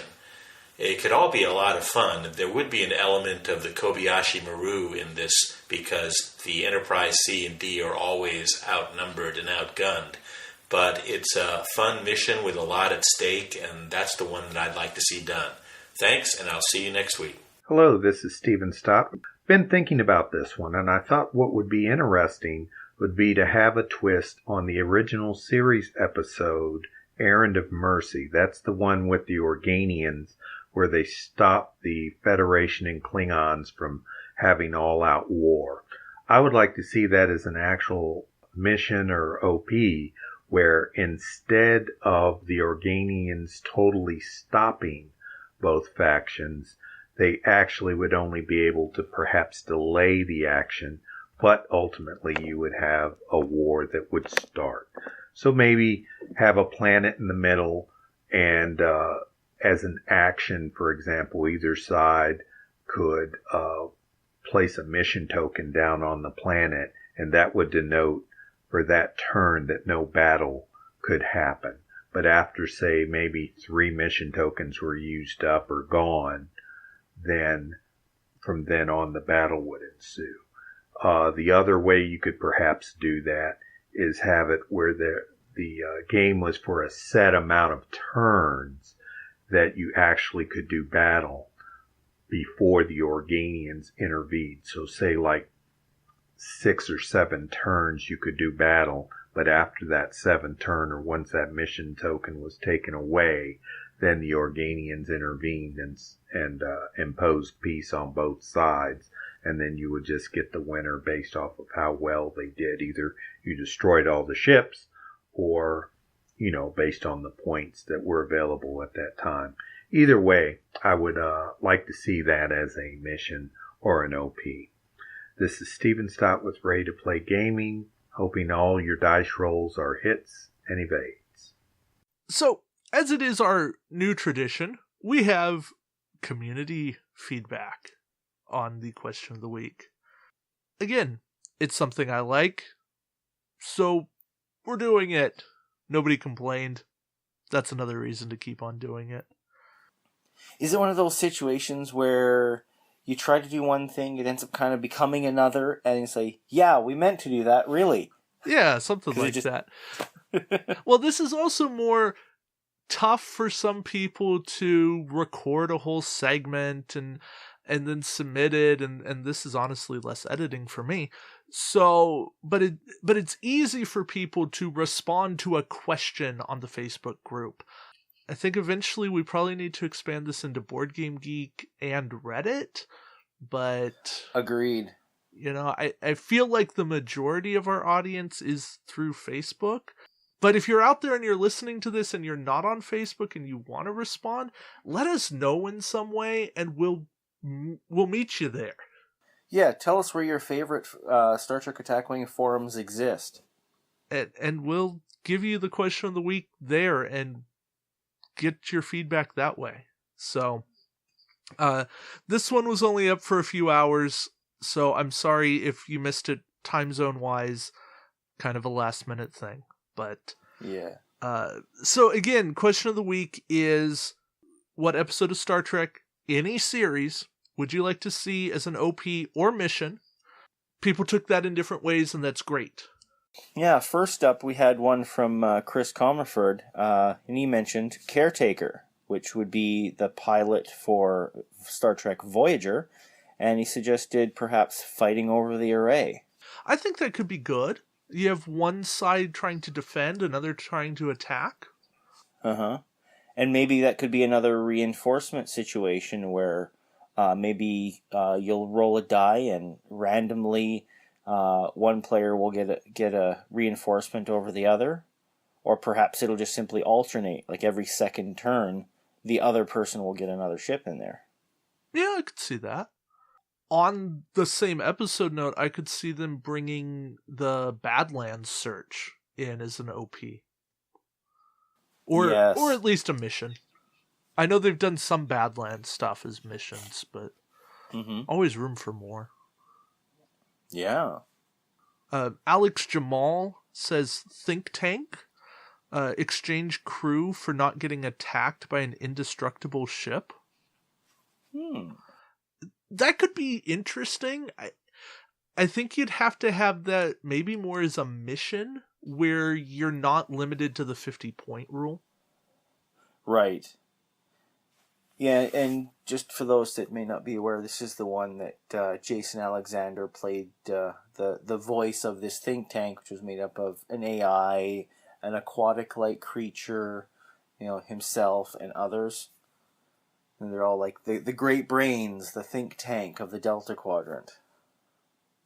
Yeah, I think that the think tank certainly has a lot of potential. It'd make for an interesting 3D model. It would. Indestructible ships are tricky. Yeah.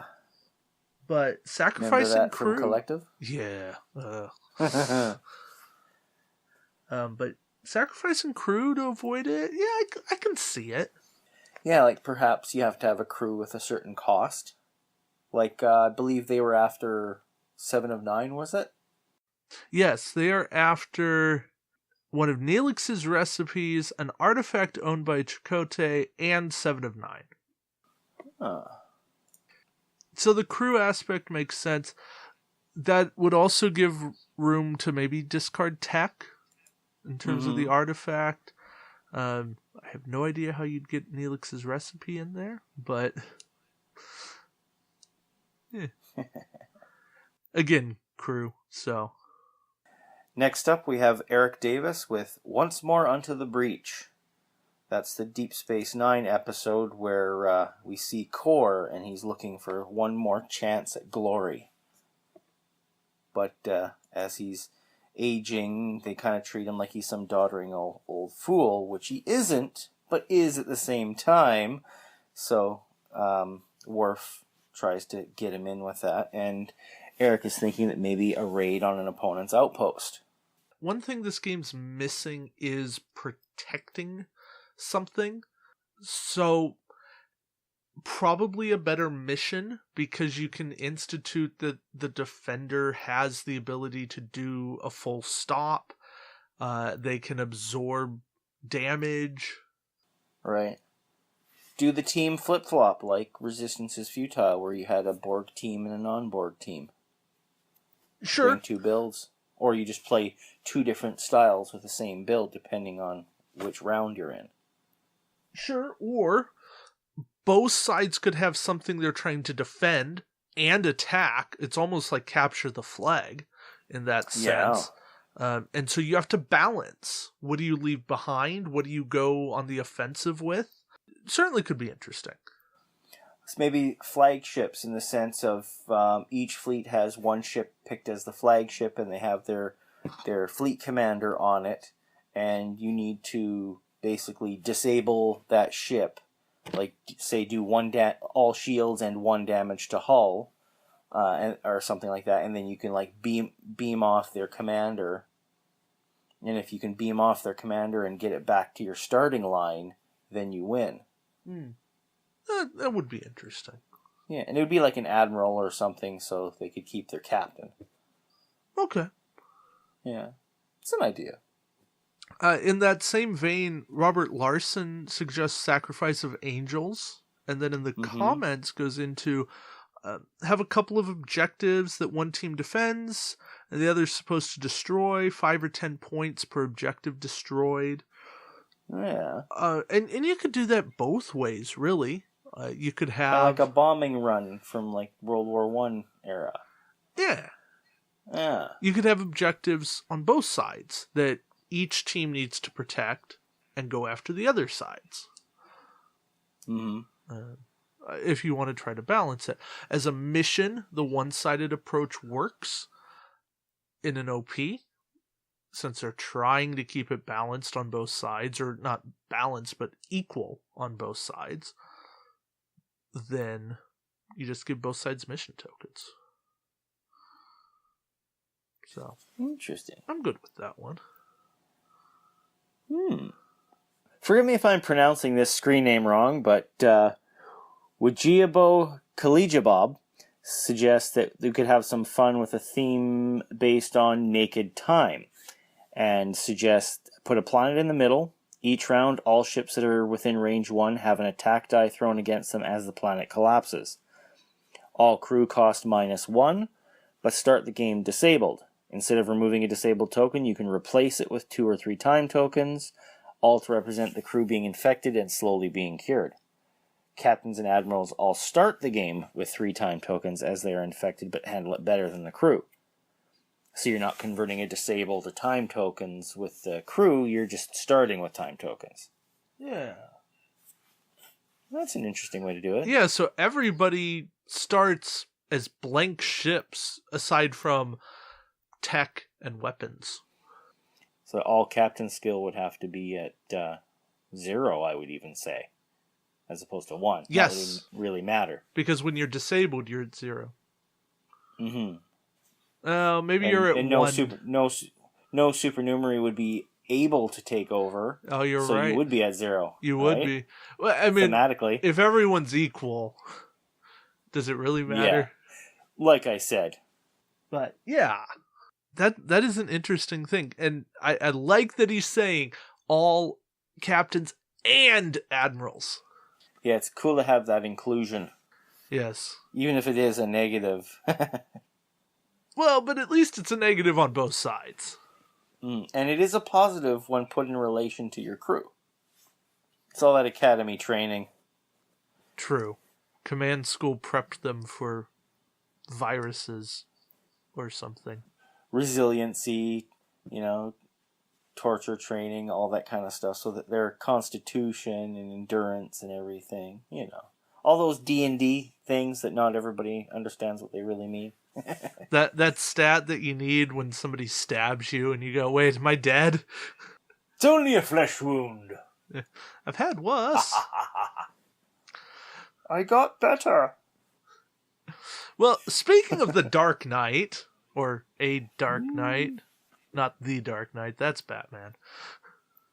No. Star Trek. John Michael suggests In a Mirror Darkly, parts 1 and 2 as a 2-part OP. I could even say there's enough there to make it a 3-part OP. But easily. Yes. Between different acts? Yes. Mm-hmm. Because you could incorporate the losing of the Defiant in the Prime Universe as Act 1. If you really wanted 3 separate episodes. Or you could figure out 3 aspects of In a Mirror Darkly to make 3 separate missions. But I digress. From there, it's get control of the Defiant, and then you get that ship in your fleet. That would be fun. It's a fight for a reinforcement. Yeah, you fight over it, and then whoever gets it gets to use it against the other guy. So it's not like you're just beating up 1. It's the equivalent of being up 2, because you're up 1, they're down 1. Yes. Yeah. And then, of course, the Defiant would be the prize for that one. Mm-hmm. Enter the Defiant prize. Yes. And saying you kind of would control it much like the DS9 token back in Dominion War OP1 and 6. Going back way back to the beginning. I still remember those OPs. Yeah. I'm on board with that for an OP. And that whole thing for a series. I think that's a natural series of OPs. There you go. Next up, Marco Bonomo, Contagion. The two fleets rushing for the Iconian base while running interference against each other with force disables throughout. Yes, please.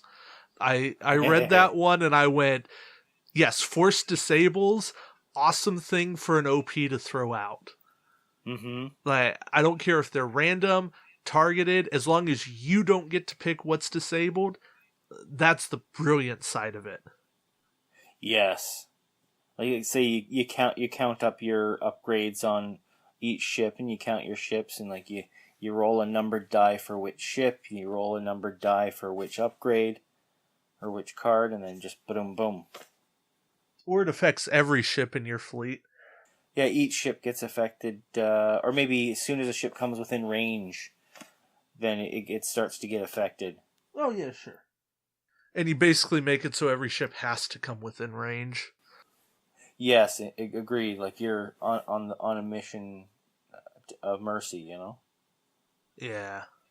So, Brandon Charit? Something like that. Sorry, Brandon. Sub Rosa. Let's shoot some space ghosts. A weird one, for sure. It wasn't really a space-based episode. Was it like that candle thing or whatever that had some spirit that attacked Beverly Crusher's ancestors? Yes, and ultimately her. The female lineage? Yeah. Yeah, I can see it in a way. It would be very crew-focused. It would certainly work in the context of the CCG, but it would take some work to make it function for Attack Wing. But that's a challenge. Yeah. Maybe somebody's up to the challenge. I ain't afraid no ghost. Nice. Pops Dexter, Data Lore of the Silicon Avatar. Well, I guess it would be Silicon Avatar. And we talked about that. Give us the crystalline entity. Yes, please. I think we said enough about that. Brendan Gareth brings up the Enterprise Minefield. Place objective obstacles all over the place that inflict 1 damage when hit. It requires both players to use precise maneuvering. Each player should also start with a disabled ship which cannot move, and which your opponent is awarded points for destroying, like usual. Each turn... Derelict. Yeah, some kind of a derelict. Each turn you must roll dice to repair your disabled ship. Perhaps the ship can roll an additional die if you disable upgrades. Maybe, maybe not. The end result should be an intricate cat and mouse game through the obstacles while you each race to bring your disabled ship back online. I feel like they did a mission about that. Quite possibly the one that came with the Praetus, but bringing it into an OP would certainly be interesting. No kidding. We've talked about how much maneuvering matters in the game. I could easily see put out like 20 objective tokens on a 3x3 map. And if you hit any of them, you're taking a damage. No die roll, just damage. That would make you really consider your maneuvers. Feels almost like something across between like Cloaked Minefield, Suliban tokens, and the Space Plague. What was the nickname? What was that one? Oh, the The as it's Klingons. affectionately known as space herpes. Yeah, the subbacteria tokens. Yes. Space bacteria. That was a matter of honor?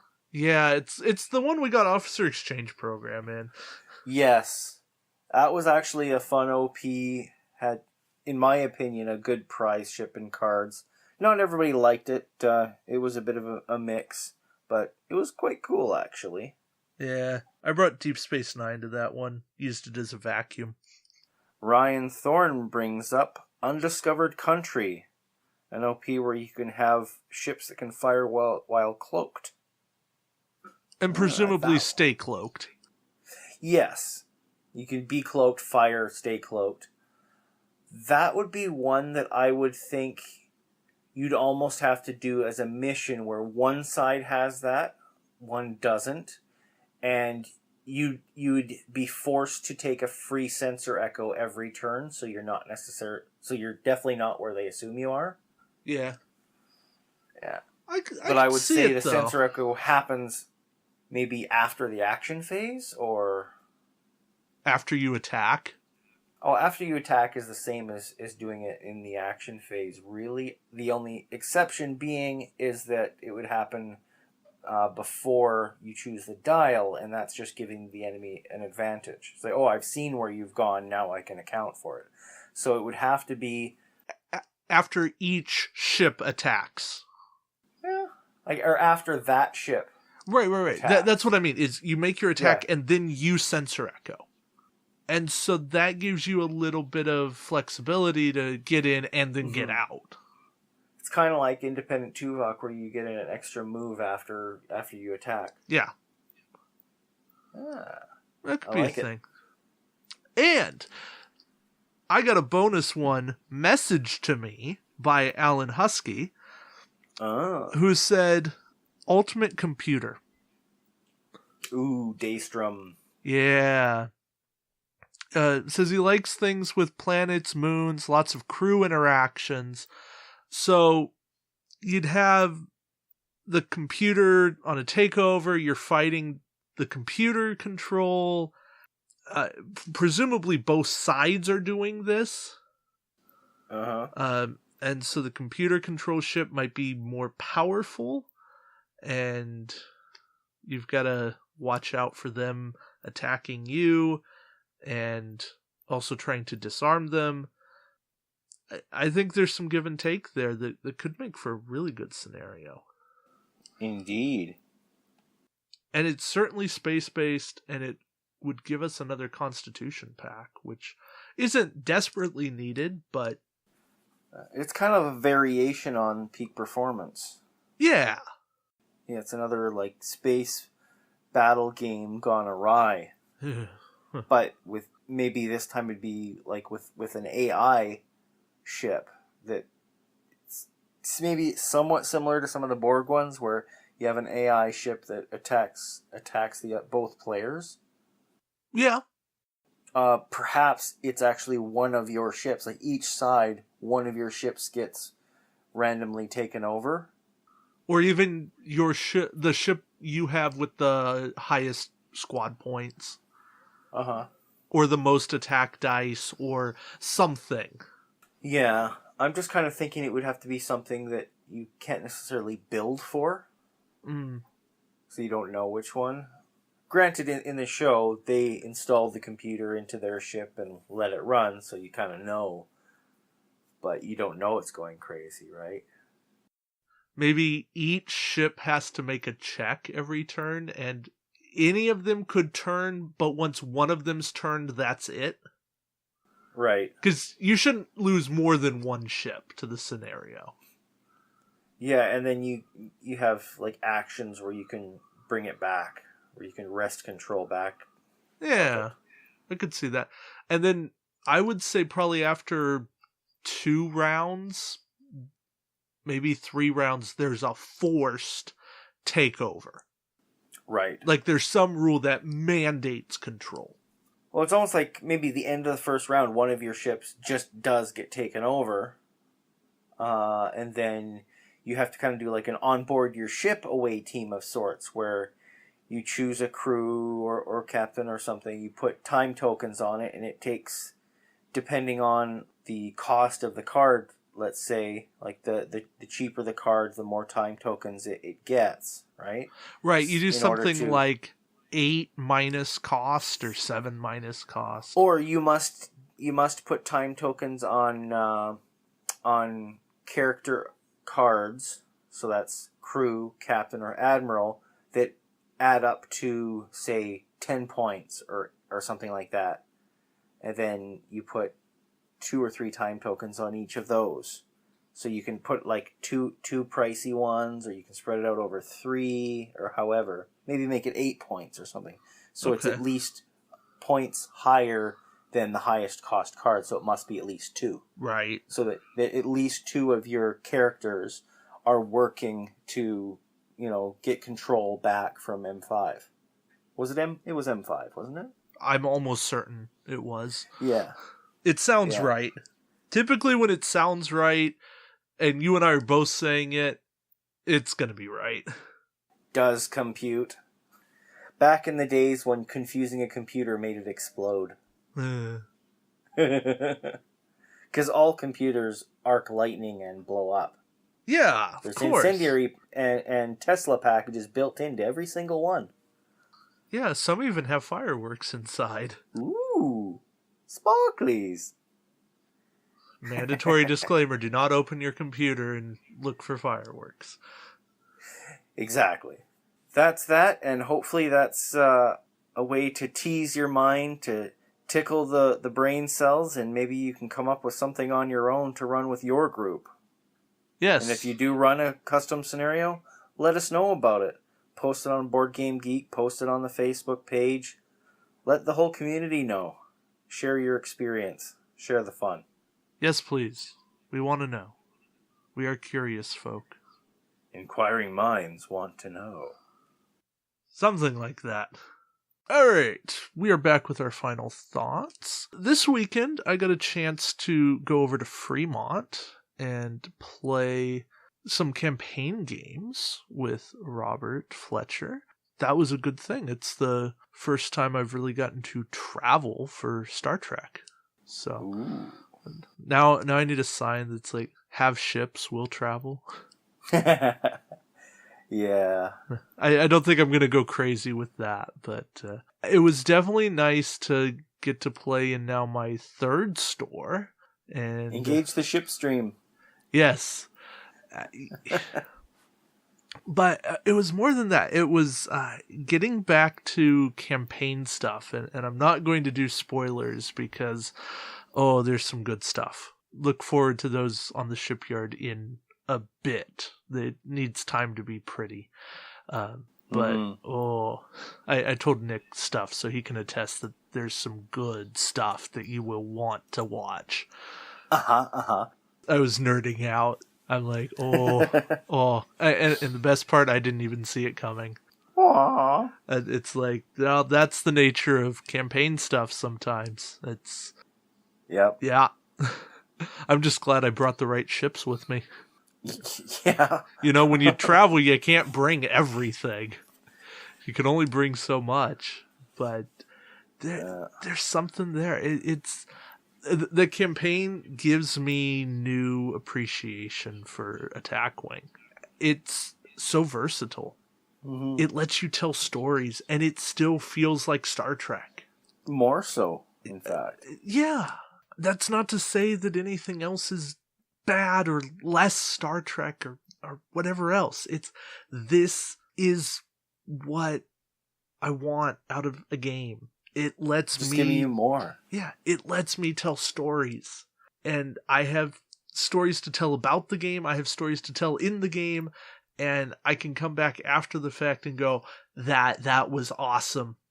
And the best thing is I have it on video, so I get to share it with everybody that wants to watch. Oh, yeah. It's what we've been saying in this episode and previously. Get out there and try something different. It doesn't take a ton to make the ground framework for a campaign. Just have an idea and run with it, because your players will run with it. Yeah. I literally came into filming with Robert with about half a page of notes.